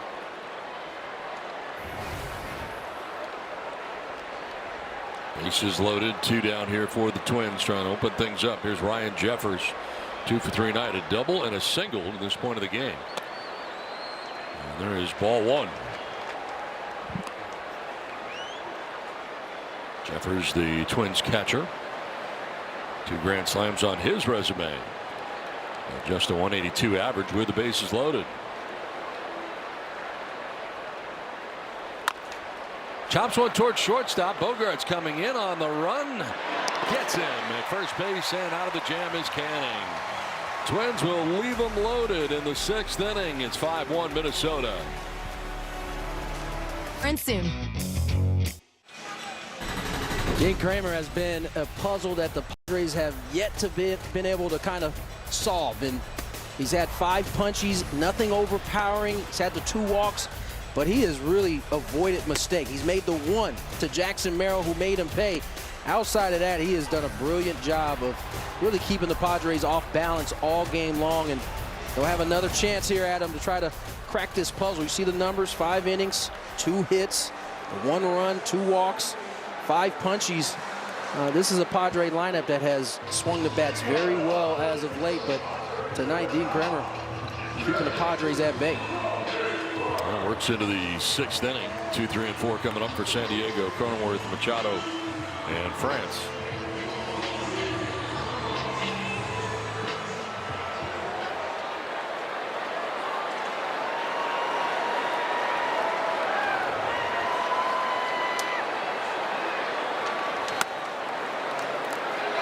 And if this keeps up, this does follow a little bit of a trend we've seen from this offense, where Padres will put up some crooked numbers one game and then come back and kind of lay an egg a little bit. Still plenty of ball game left to try to change that. 90 pitches for Kramer, and A.J. Minter, the veteran, up in the pen right now for the Twins.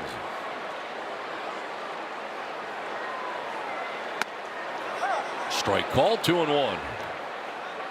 Ball catches the top edge right there.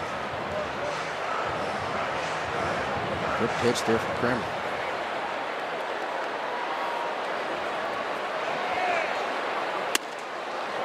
Strike 2 from 2-0 to 2-2 very quickly. See, when you've used that, he set this up really with that cutter early. He's used it a ton, and it's made some of the hitters a little gun shy, it seems like. It's made that sinker more effective. Full count now. A lot of pitches today that Cronenworth has seen. 20 pitches today. With Manny Machado waiting on deck. Seen a ton of pitches, but hasn't been able to turn these long at bats into a productive AB. 2 Ks instead. Two punches. Those are the type of at bats that could go either way, and they've gone the wrong way for Jake in the first 2. Line to right center field, and a base hit for Cronenworth. Kershaw over there to get it. His throw will be late, and it's a double to start things in the 6th inning.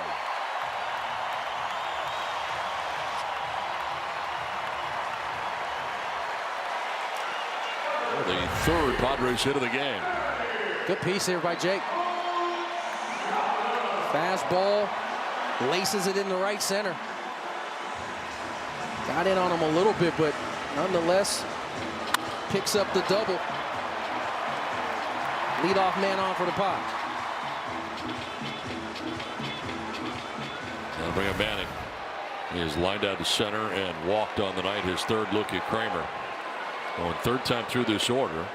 And a first pitch strike on a curveball to Machado. Some Players Weekend trivia for you. Manny Machado has homered in 4 countries during his major league career. Canada, South Korea, Mexico, and the United States. Strike 2. Yeah, that's a good pitch. Kind of gets ahead with the curveball and then dots the cutter right on the outside corner to get ahead 0-2. Double by Cronenworth. First time the Padres have had the lead runner on in this game. It's in the 6th inning.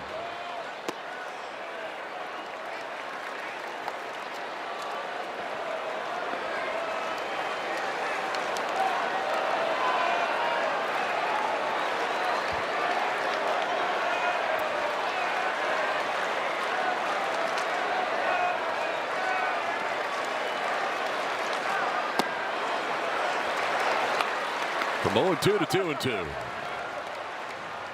Back to that cutter, missed off the plate and down. Cronenworth at second. Nobody out here in the Padres 6th inning.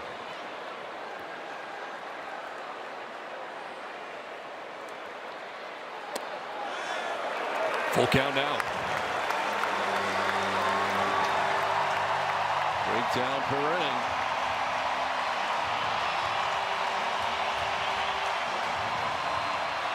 Century mark coming up as Derek Shelton looks on. Machado will get his hitter's timeout granted by the home plate umpire Chad Fairchild. Pitch number 100 coming up.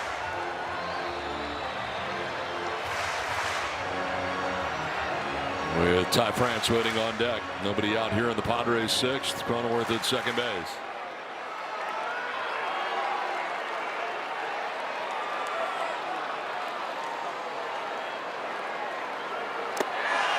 Ball 4, he walks him. First 2 reach for the Padres. Second time tonight, Machado has walked. It's good at bat from Manning. 0-2. Drags it out a little bit longer, and after the 6th pitch, draws the walk. This copyrighted telecast is presented by the authority of the San Diego Padres, may not be reproduced or retransmitted in any form, and the accounts and descriptions of this game may not be disseminated without express written consent of the San Diego Padres. Paper made it. First and second, nobody out. Pete Mackey, the pitching coach, out there for the Twins.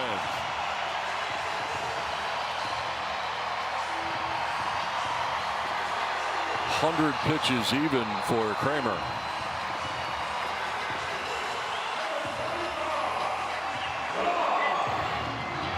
And Ty France at home in August, highest OPS.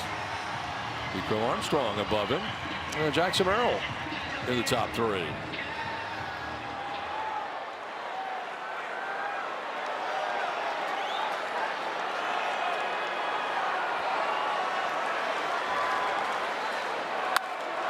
The other way, Keyshaw moves over and makes the catch. Tagging at second, heading for third is Cronenworth, and he'll get there standing. That's the first out of the inning. Right on the screws.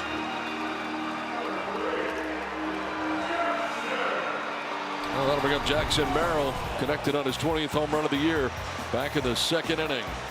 Got a hanging split, and one of the few mistakes Kramer's made in this ball game that he had to pay for.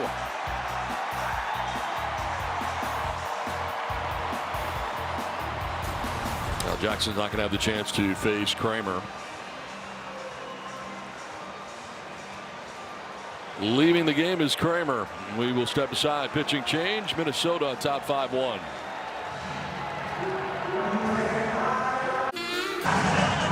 A.J. Minter now coming into the game to relieve Dean Kramer, who had been tough on the Padres most of the night. One of the biggest differences with this Twins team from the beginning of the season to now has been their bullpen. Minnesota came into the year searching for answers in the late innings, made some additions in April and in May with Andrew Morris and Yoendrys Gomez. But at the trade deadline and earlier in July, they really addressed the bullpen and added Tommy Nance, A.J. Minter, who we're going to see now, and Jeff Hoffman. And as you can see, the numbers have really turned around for the Twins. Obviously, it was tougher earlier on for the Padres when they were facing Kramer, but you see the numbers here as well can be tough. Padres seeing a much more settled Minnesota bullpen than the one that struggled early this season. Here's a liner into center field, a base hit from Merrill. From third comes Cronenworth, and the Padres pick up their second run. Action Jackson not waiting around. First pitch he sees, he's on the attack.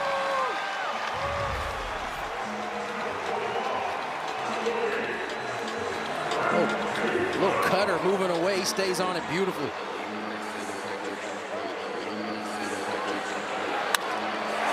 Whips it in the center, picks up the RBI. Padres cut the lead to 3.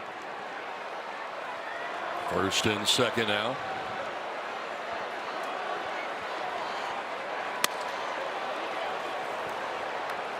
This Twins bullpen has gotten a lot better. They've been exceptional in inherited runners. Well, Minter has got reverse splits against lefties. They're hitting at 259. 3 homers against right-handed batters, just 180 with 2 home runs. And Rengifo batting from the right side here.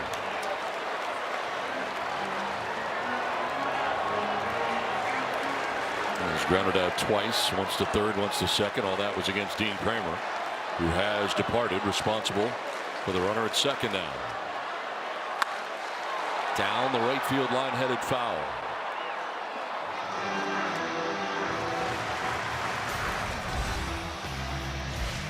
See what Minter's featuring: a cutter, four-seamer, changeup, and a sinker. Doesn't use the sinker that much, which may kind of lead to why lefties are having a little more success on him.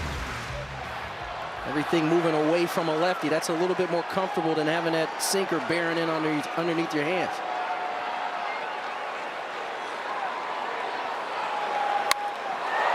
In the air, down the left field line. Will it stay fair?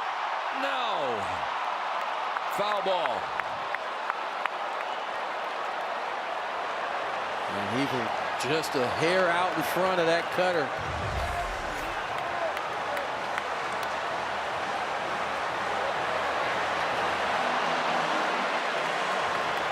That had the distance. Couldn't get enough body English on it to keep it fair. Swing and a miss, comes back to strike him out for out number 2. That time he puts the cutter down below the zone in a place where Rengifo can't get the bat to it, and gets a big punch out there. And a pinch hitter for Gavin Sheets, who had been 0 for 2 tonight, striking out, grounding out. It'll be Campusano. So he will bat and represent the tying run here coming up for the Padres. With Machado at second, Merrill at first, 2 down, a run in.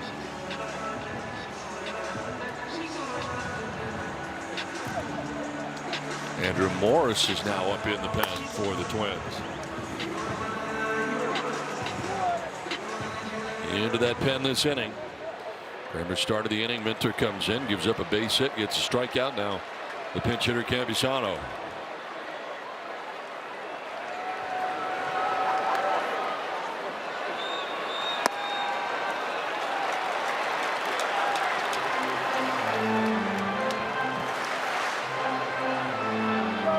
Happy has been really good in these situations. See his numbers on the year, even better with runners in scoring position, 396. To short, and Culpepper's long throw. He's got quite the arm. And is able to throw out Campusano to end the inning. Padres do get a run back, though. As some pretty good defense turned into this inning as well by the Minnesota Twins. Culpepper showing off that arm from short left field. Padres get a run. 5-2 Minnesota.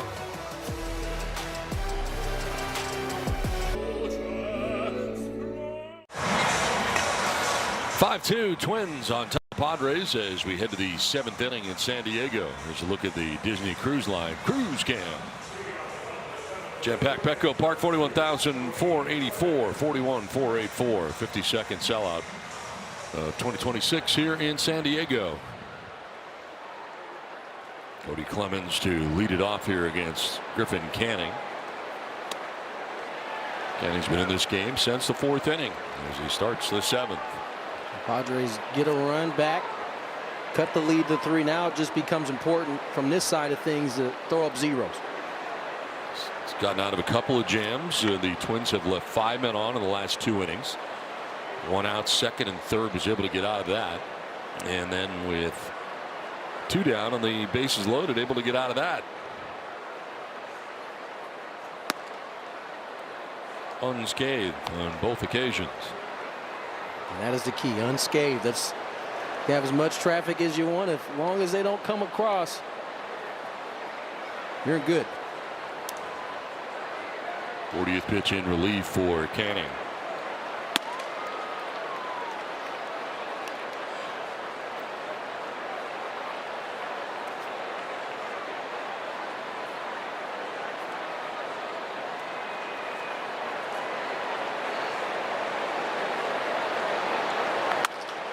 Line and caught. Cronenworth up into the air to make the catch.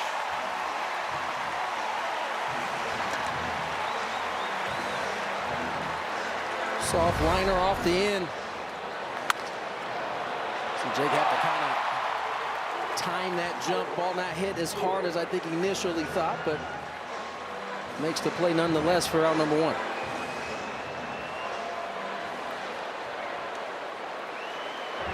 One down in the 7th for Royce Lewis. Whoa. Sometimes you got to hit the ball.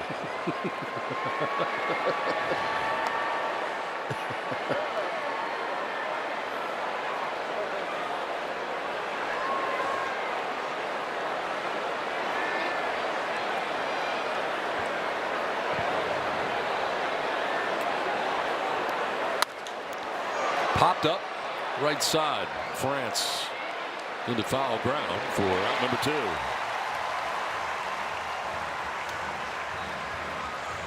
Two quick ones for Griffin. Trying to get a 0 up. Get this offense back in the dugout and attacking this ball game.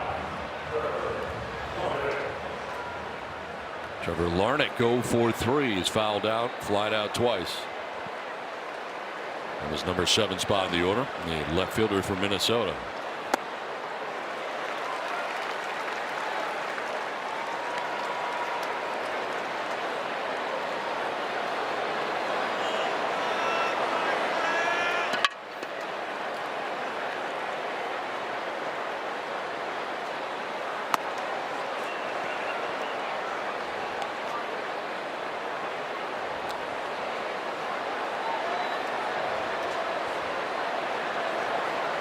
So Canning has not given up a run since coming into this game.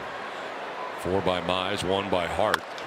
And a grounder right side. Cronenworth for out number 3. It's a 9-pitch, 1-2-3 inning.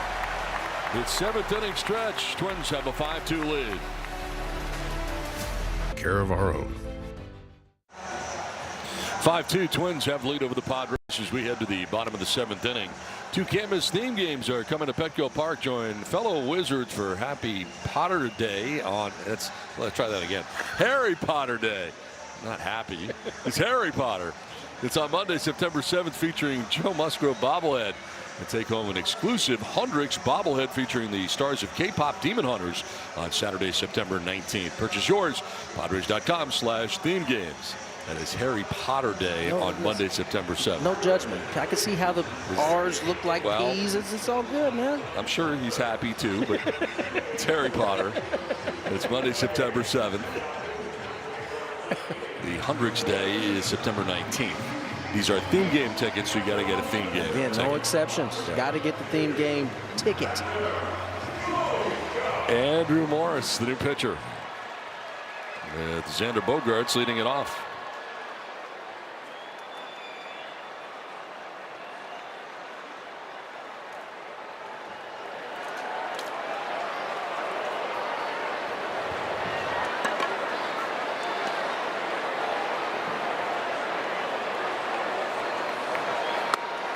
Swing and a miss.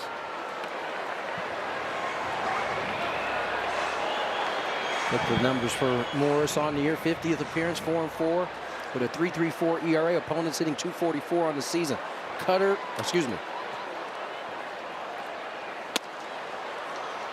There's the cutter right there.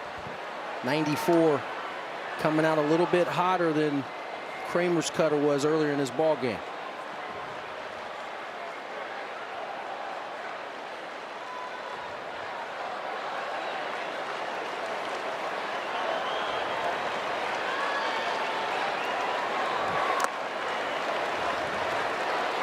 Six-pitch mix for Morris, four-seam, cutter, sinker, change, sweeper, curve. Only uses the curve about 2% of the time. Jackson Merrill could use some help from his teammates tonight. 2 for 2. Home run, 2 runs batted in. The rest of the team 2 for 20. There's a grounder to second base as Kreidler just into the game fires to first for the out. Made some defensive changes here for the Twins. This one gets a little later as Kreidler comes in at second base, and moving from second to left field is Cody Clemens. And Trevor Larnach comes out of the game. So 1 out in the 7th, and Freddie Fermin comes up for San Diego.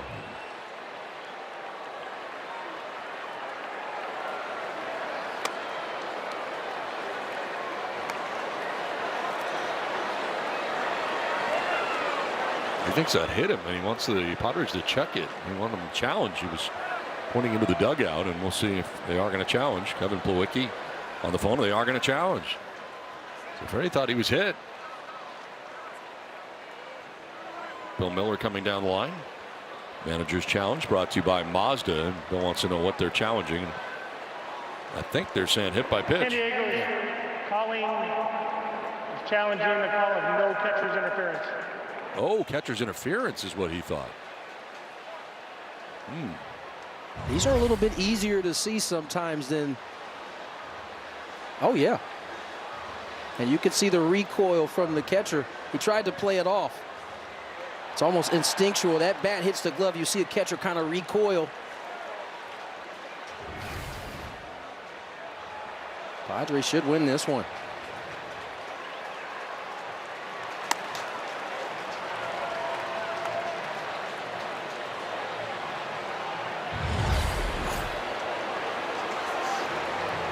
After review, the call in the field is overturned. The bat did make contact with the catcher's glove.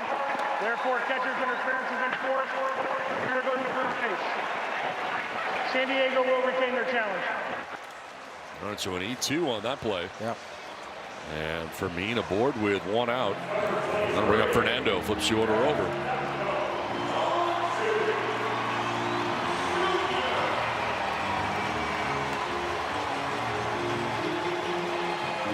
Fernando from the top spot in the order, 0 for 3 tonight for San Diego. They slide out twice to center and struck out.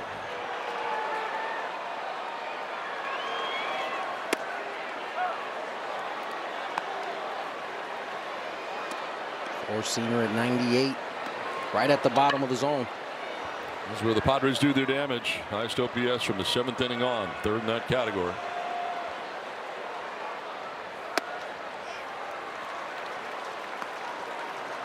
This is when the Padres typically do their best work. 35 comeback wins this season, the 4th most in the majors.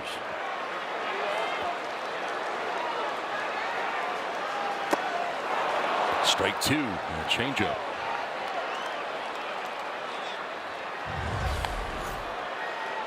Hadn't shown that one yet. Righty on right changeup.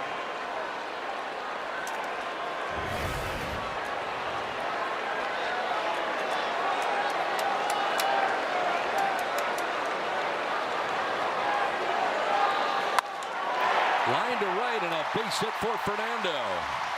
Taking second base is Fermin. All of a sudden, Padres have the tying run coming to the plate again. First hit of the night for Fernando. Talked about how well the Padres are hitting the fastball. This is 97 above the zone, and watch how he just get on top of this. Doesn't get much better than that. Back legs it. Slashes it in the right field, first and second now for Jake Cronenworth. A 1-4-3 night. Jake doubling his last time up in the 8th. Shoots it down the left field line. That's a fair ball to the corner. Fermin's coming around from second. He'll score. Here comes Fernando. Here comes the throw to the plate. He is safe. Padres within a run. 5-4 now.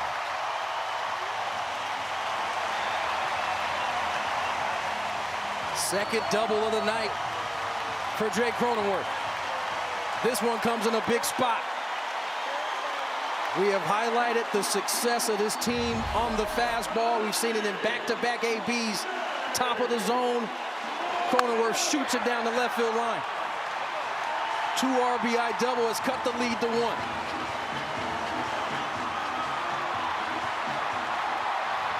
Still just 1 out of the inning. Now Manny Machado.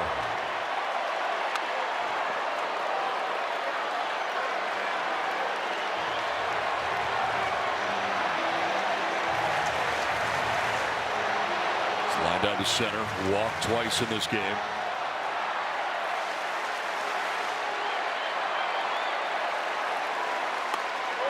Couldn't hold up.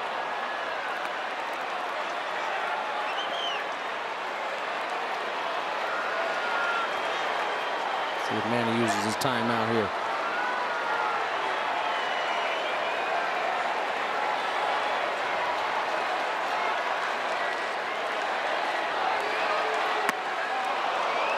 Did he go? No, he did not. We'll check with Bill Miller, first base umpire.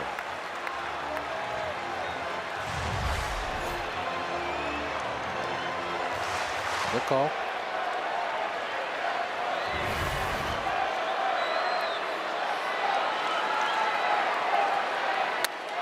On the ground is short. They got the play in front of him at third. They throw it away. Cronenworth will scamper home. This game is tied.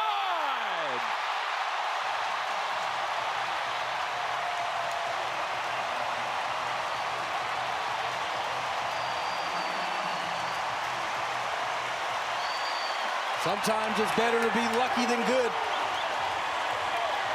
Jake took a risk there. Forces a play at third. Culpepper kind of double clutched. And I'm not sure if it was a bad throw or Lee just missed a catch. Either way, I think he just missed a catch. Yep. Jake's out if he catches that at third base. Instead, he scores.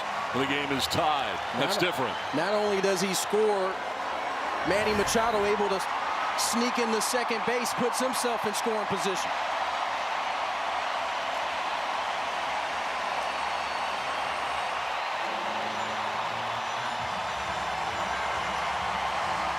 Mind you, this inning started for the Padres with the catcher's interference, and it's rolled into 3 runs for the Pods. Now Ty France with a chance to put the Padres on top. In the spot at 288. Golf should foul. Off to the right, out of play. I don't know that there's anybody else you'd want up in this spot. Fielder's choice, allowing man to get on the E6. That's a tough error for Culpepper right there. Yeah, it is.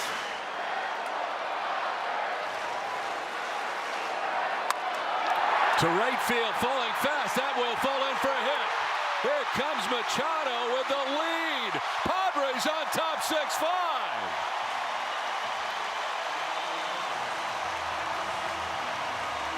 This game has turned on its head. Ty France has been the most consistent hitter all year. He comes through once again. It ain't pretty, but it works. High heater, just gets on top of it, dumps it in the right field.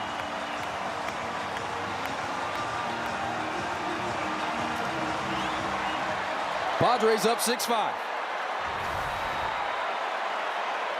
Now Jackson Merrill on the ground right side as Kreidler will go to second base for one. Throw back to first. Not in time. They do get Ty France on the force out at second base. Merrill will reach.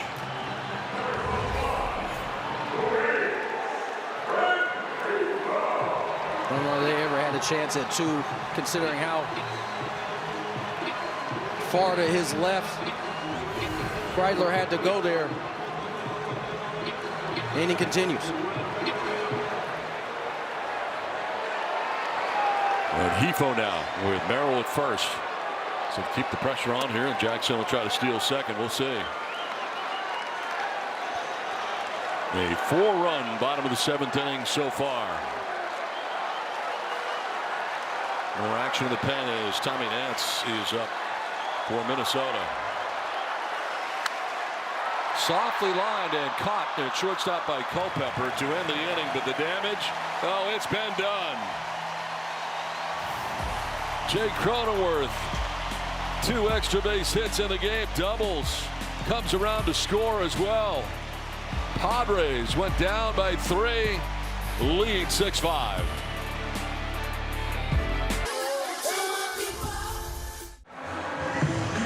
Welcome back to Petco Park, where the Padres lead the Twins 6-5 in the top of the 8th. Mary Louise Cook here. I'll be joined by Mike Pomeranz on the Padres post-game show. Padres, my goodness, they love a comeback victory. They're going to look to hang on to make it one. Hopefully here, we're going to break down the performance by the Padres bullpen as they look to hold the Twins here. Maybe some insurance to come in the later innings. We'll get you an update on Casey Mize, who exited the game early with a right ankle sprain. Of course, hear from the manager, Craig Stammen, and get you all set up for this series finale tomorrow. Oh, coming up after the last hour. All right, Mary Lou, thanks very much. The picture of the game, Adrian Morejon with the lead now. See Morejon's numbers, having a terrific season once again. 59th appearance, 2.78 ERA, opponents hitting 216 on the season. What we do know is the Twins aren't going to change their stripes. They have been an aggressive team both yesterday and today. That's not going to change in these last 2 innings. You know what's lost in all this? 3 1/3 of shutout pitching by Griffin Canning. No doubt.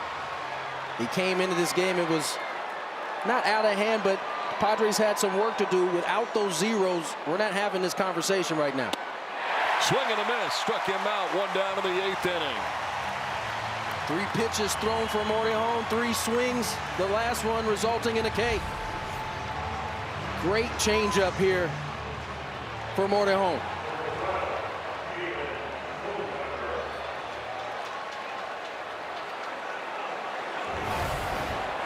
One down, Kalen Culpepper.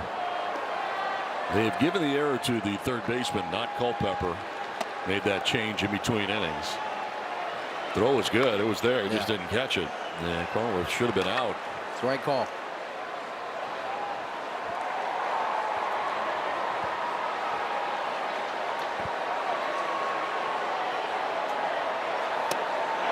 Strike 1. And another big hit for Ty France as well. His 9th go-ahead RBI hit of the season. He's had a flair for the dramatic. He has. Gets it done again. As we said, one of the most consistent hitters the Padres have had all season. In the air to shallow right center. Merrill calling and catching out number 2.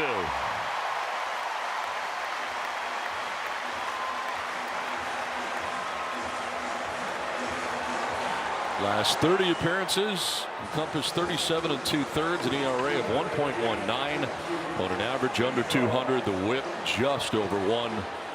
And he's racked up 48 strikeouts in those 37 2/3 innings.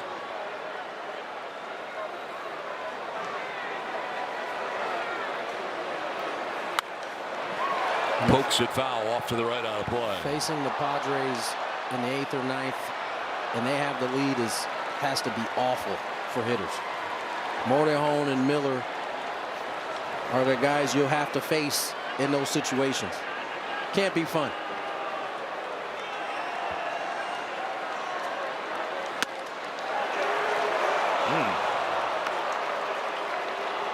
One hundo. Didn't miss by a lot. Leading after 7, 53-1 this season. Second best mark in the majors. Tampa Bay 63-1.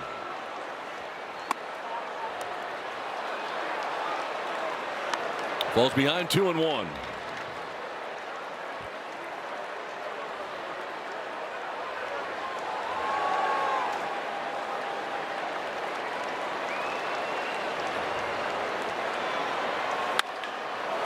To right center, Merrill going back towards the track to make the running catch.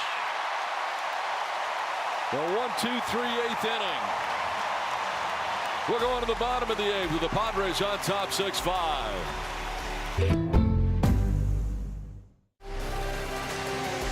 Padres baseball is brought to you by Mercury Insurance, smart insurance for smart people. By Wells Fargo Active Cash Credit Card. Earn unlimited 2% cash rewards on purchases. Terms apply. And by Jack in the Box. Jack's new Philly-style bonus Jack combo. Shaved steak, grilled onions and peppers, and melty cheese starting at $5.99. Now the Padres have 6 comeback wins from down 4 or more runs this season. Tied with the Phillies for most in Major League Baseball. They're down by 4 at one point in this game. But it is now 6-5 as they come to bat in the 8th. And Tommy Nance takes over. Look at the numbers for Tommy Nance on the season. 47th appearance, 2-2 with a 3.11 ERA. Opponents hitting .237 on the season.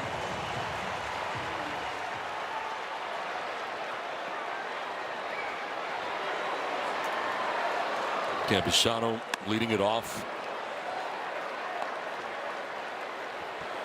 Pitch hit in the 6th inning for Gavin Sheets and grounded out to short. So his second plate appearance. Taking over in the DH spot.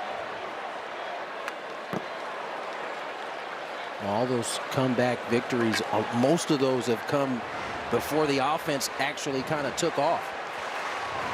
Had so many of those wins early in this year. Now this offense is humming. Maybe more chances to do that as we get towards the end of the season. Nice slider he goes after. 1-2 to Campusano. Mason Miller getting ready in the pen. The Reaper. Grounded.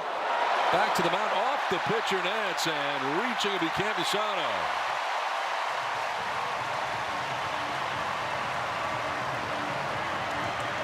Can't be smelled hit.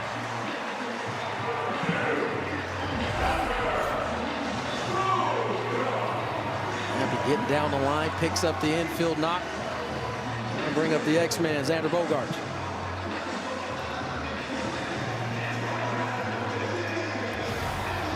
A 1-for-3 night for Bogaerts. It's a base hit for Campusano.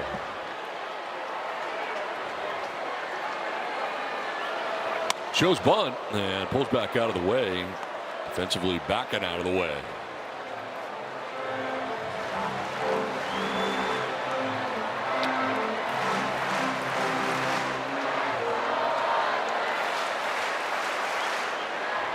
Xander with a base hit back in the 5th inning. Look out. Slider, it didn't do much sliding. First one was a sinker that he missed up with. This one was a slider that never quite slid.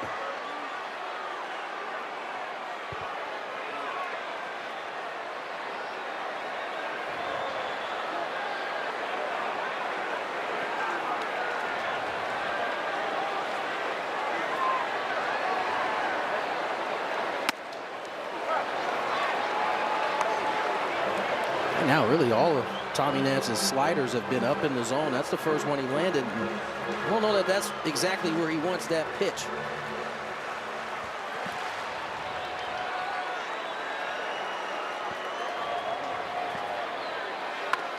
Bunt bid is fouled down the first base line.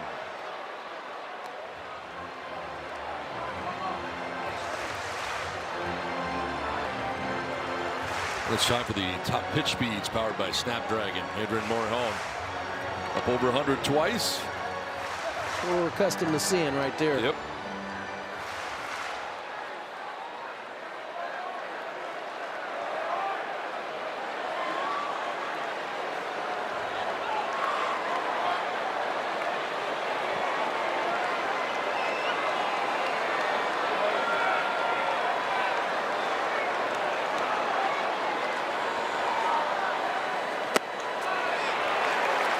Full count down. Good take there from Xander. Lays off the curveball.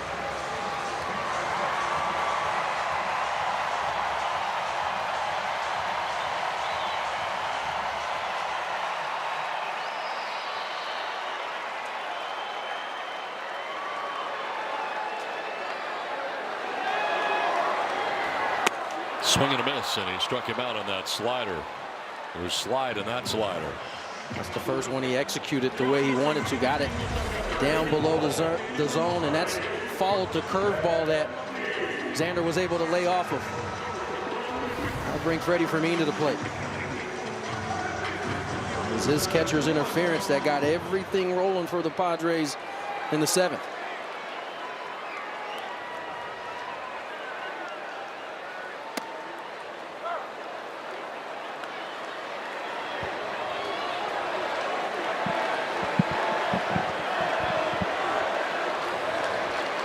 And Morris went an inning, giving him 3 hits, 4 runs. Didn't walk anybody. Didn't strike anybody out. He's on the hook at the moment as Fermin grounds this one foul.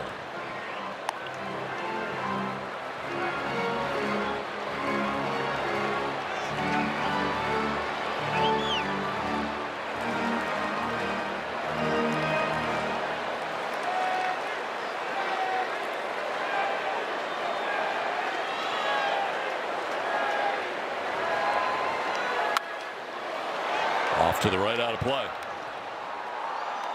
Down 0-2.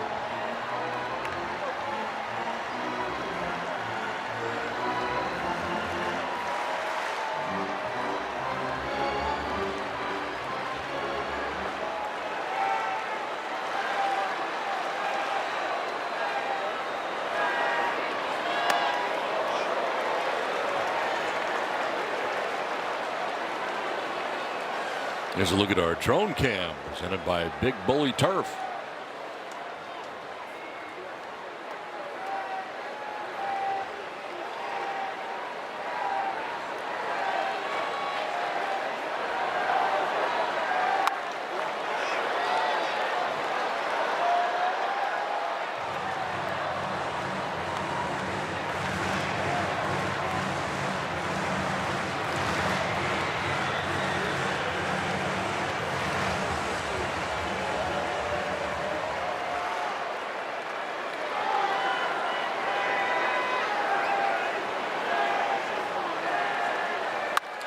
Line to center and a base hit for Fermin.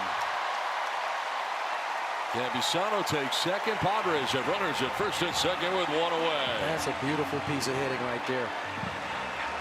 Tommy Naz has been playing with that breaking ball up in the zone this whole inning. This is a slider.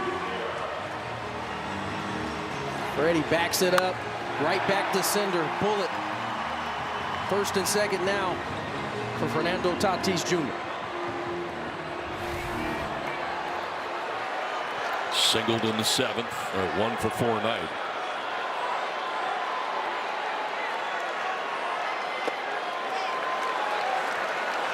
I would certainly hope Tommy Nance is trying to get that breaking ball down to this guy. Late and close situations this year. Fernando at .403, a couple of home runs. OPS of .993.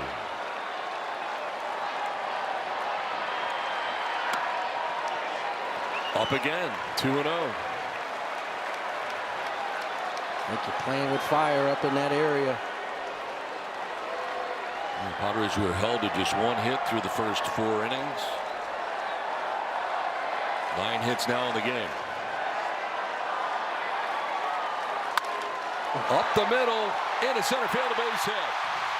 Campusano's coming around with an insurance run. Padres take a 7-5 lead.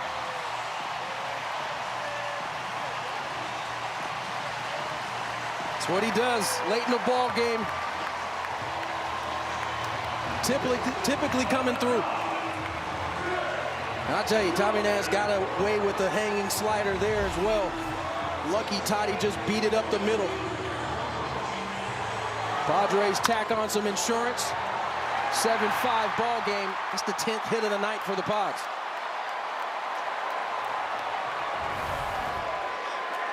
Now Jake will take strike one. Jake, 2 for 4, couple doubles, couple RBIs, couple runs.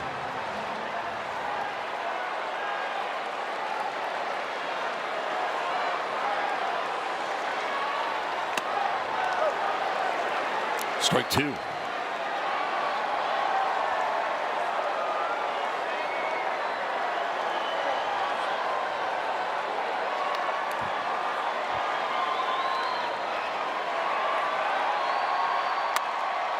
Fouled off just beyond the Padres' house first base way. Clears Nance out. At the battle from 0-2.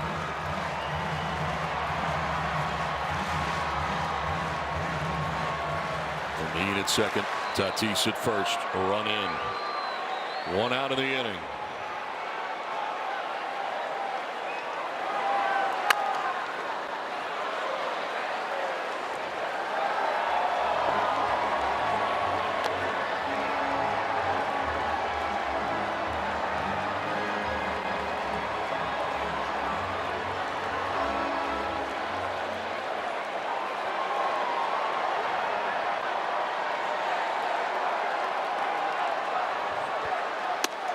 Swing and a miss, and he strikes out Cronenworth for the 2nd out of the inning. 2nd strikeout for Nance.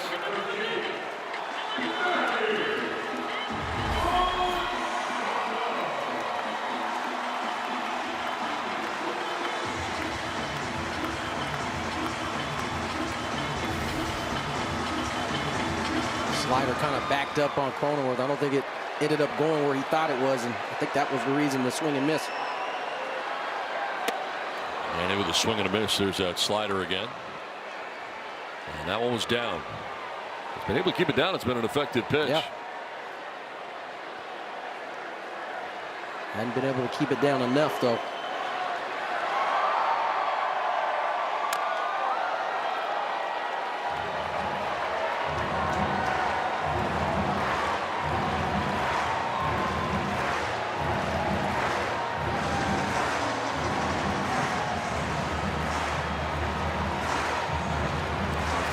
This thing opens up a little bit more, we would see Wandy, but right now a safe situation.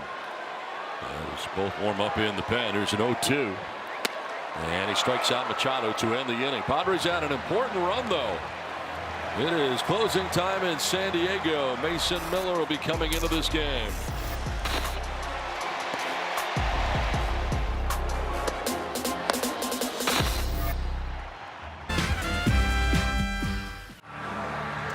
Seven to 5, Padres have lead of the Twins as we head to the top of the 9th inning. So much fire as into the game is Mason Miller, the Reaper.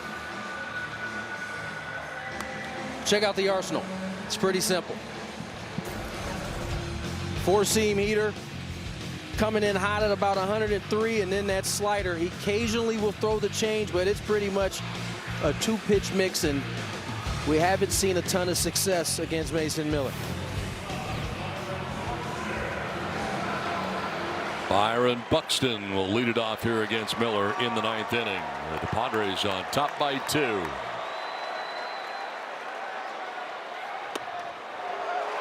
Strike 1. Starts him with a slider. 52nd appearance, 4-1, 31 of 32 in save opportunities. Opponents hitting 133 on the season, an ERA of 0.84.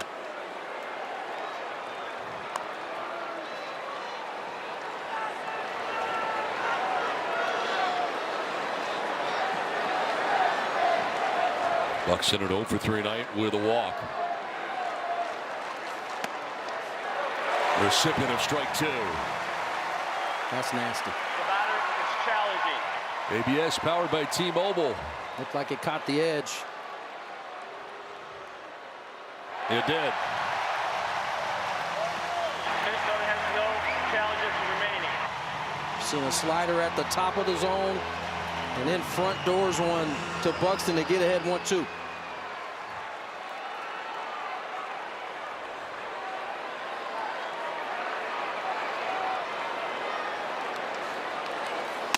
Struck him out. Gas up top, out number 1.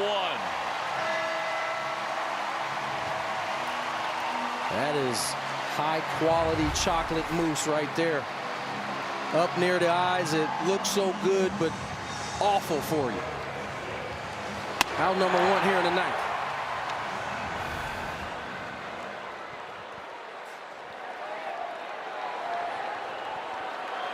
One down for Josh Bell. Strike 1. Bell's got 6 straight strikeouts going back to the last 2 games.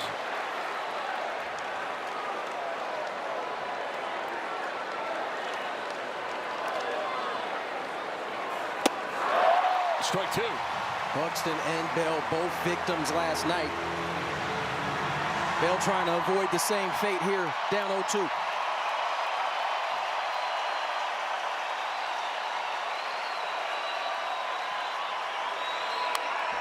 Foul back, getting a piece. More of that chocolate mousse above the zone. So hard not to swing at it. Bell got a piece though. Buys himself another pitch.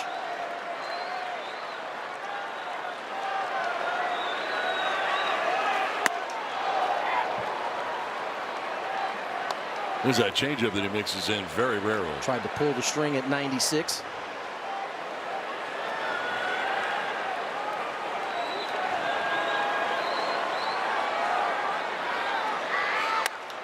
In the air to right field. Over goes Fernando towards the corner. Makes the running catch. Crashes into the fence. Holds on to the baseball. I am Nando.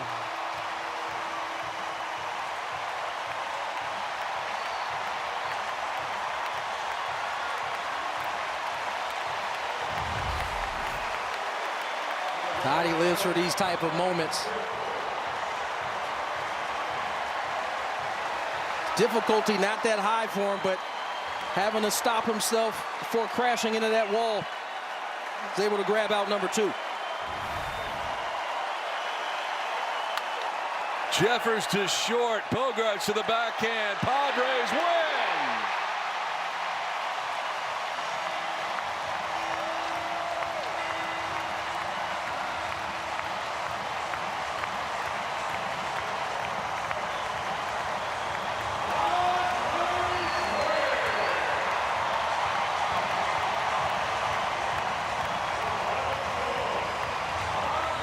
Seventh comeback of 4 or more runs down, most in the majors.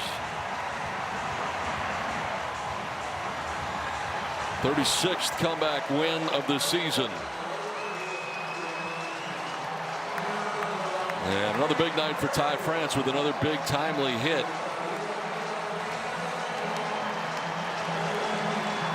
Jake Cronenworth in the middle of all of it tonight. A couple of extra base hits for Jake. A couple big doubles.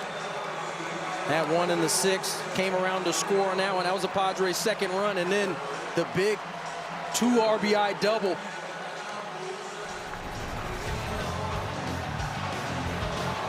Going back to the one in the 6th, it was a fastball in the middle of the plate. Laces it up in the right center. That was the stand-up double, but this is the big one. Fastball, top of the zone. Carves it just inside that left field line. Padres cut the lead to 1 at the time.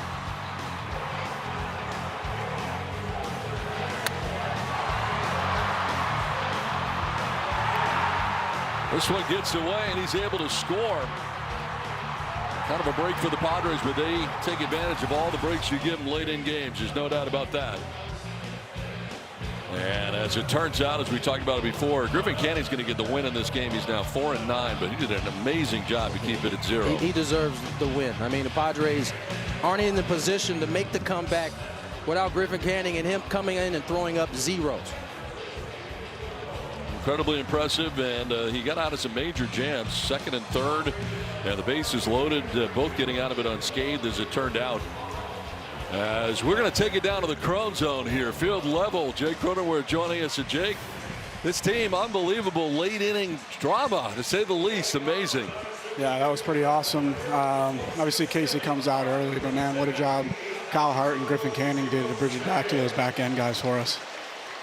Crone says coming off the IL, man, you've talked, you said you're seeing the ball so well. You come up with two big knocks there in the end, the one that got the things rolling in the sixth. You got the team within one on the double in the seventh. Just talk about how you're seeing the ball at the plate right now. Yeah, I just feel like myself again, which is the most important thing. But, man, this is such a fun group to be a part of, and the second half's been awesome. Well, it seems like you guys are never out of it, and I know a lot of those wins came back early in the season, down 4, not a big deal. But you guys have that feeling you're never out of a ball game. Yeah, I mean, with the bullpen we got and those guys that kind of keep the game at ease in those middle innings, sometimes maybe if we're down, man, those guys just give us an opportunity to come out and do what we do late in the game. Thank you very much. Congratulations on the win tonight, Jake. Awesome. Thanks, guys. Into the Crone Zone we go. Padres win. Final of 7-5. Thank you for watching Padres baseball presented by Major League Baseball. For Tony Gwynn Jr. and Mary Lou's Cook, I'm Don Orsillo. Stay tuned for the Padres postgame show.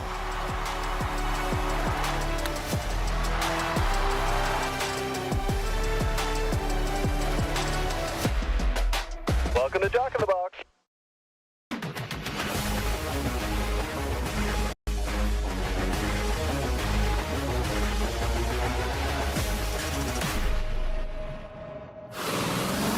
Padres trailed for most of this one. They lost their starting pitcher early, and they still found a way, rallying late in the 7th inning to complete the comeback victory to win the series 7-5, the final score from Petco Park. A hyped-up Fernando Tatis, rightfully so, after this one from Petco Park. We welcome you to the Padres postgame show. Mary Lou's Cook alongside Mike Pomeranz, and I think you saw the emotion right on Fernando Tatis's face. One that didn't look very hopeful for the Padres. Credit to Dean Kramer, who kept them pretty quiet early on, but Padres able to break through, find a way, and complete another comeback. You know what we have found with this team, right, is that when they get a little bit of crack in the door, they'll kick it open. And right now, that's how the Padres are playing with confidence. We've seen it before where they come back in games late. But when a team shows that they have a weakness in their defense in particular, which we're going to talk about, a catcher's interference, an error here, an error there, the Padres have been able to stack some hits together, make some things happen, put pressure on the opposition. Today, they pull out the win. Yeah, I mean, you mentioned the catcher's interference. We'll take you right to the 7th inning. That's where the Padres were able to break through. They're trailing 5-2 at this point in the game, and it was the catcher's interference that really, from there on, made the difference. Yeah, so for me at bat right there, he wants him to take a look. So he goes, no, I think I nicked his glove. And a catcher would know if he nicks another catcher's glove. So he gets on base, and then Fernando with the base hit, and then Jake Cronenworth down the line, a 2-run double. That would make it a 5-4 ball game. You heard Jake talking about it at the postgame show, swinging it well. Manny Machado, this roll to Culpepper at short. He throws it to Brooks Lee at third, who just whiffs the ball and can't make the tag. I think he was just trying to make that tag a little quickly. Good hustle by Jake. He comes in to score, and then Ty France just continues to be, well, Ty France. He dumps in the base hit there, drives in Machado, and you got yourself a 6-5 score right at that point. The Padres, with that 4-run 7th inning, completely turned the tide. Remember, Minnesota still fighting for air on their side of things as they come in just about a half game behind that last wild card spot, even though they're a sub-500 club, and they bolstered their bullpen at the trade deadline, and still Padres able to find a way tonight against Minter, who was acquired, as well as Nance late. Nance and Morris as well, who's also acquired late. So it is funny. I had just done a hit, actually, on that, talking about how the Padres might have a little bit of trouble. And look at that. It was a jinx, but in a good way, I think, for the Padres tonight.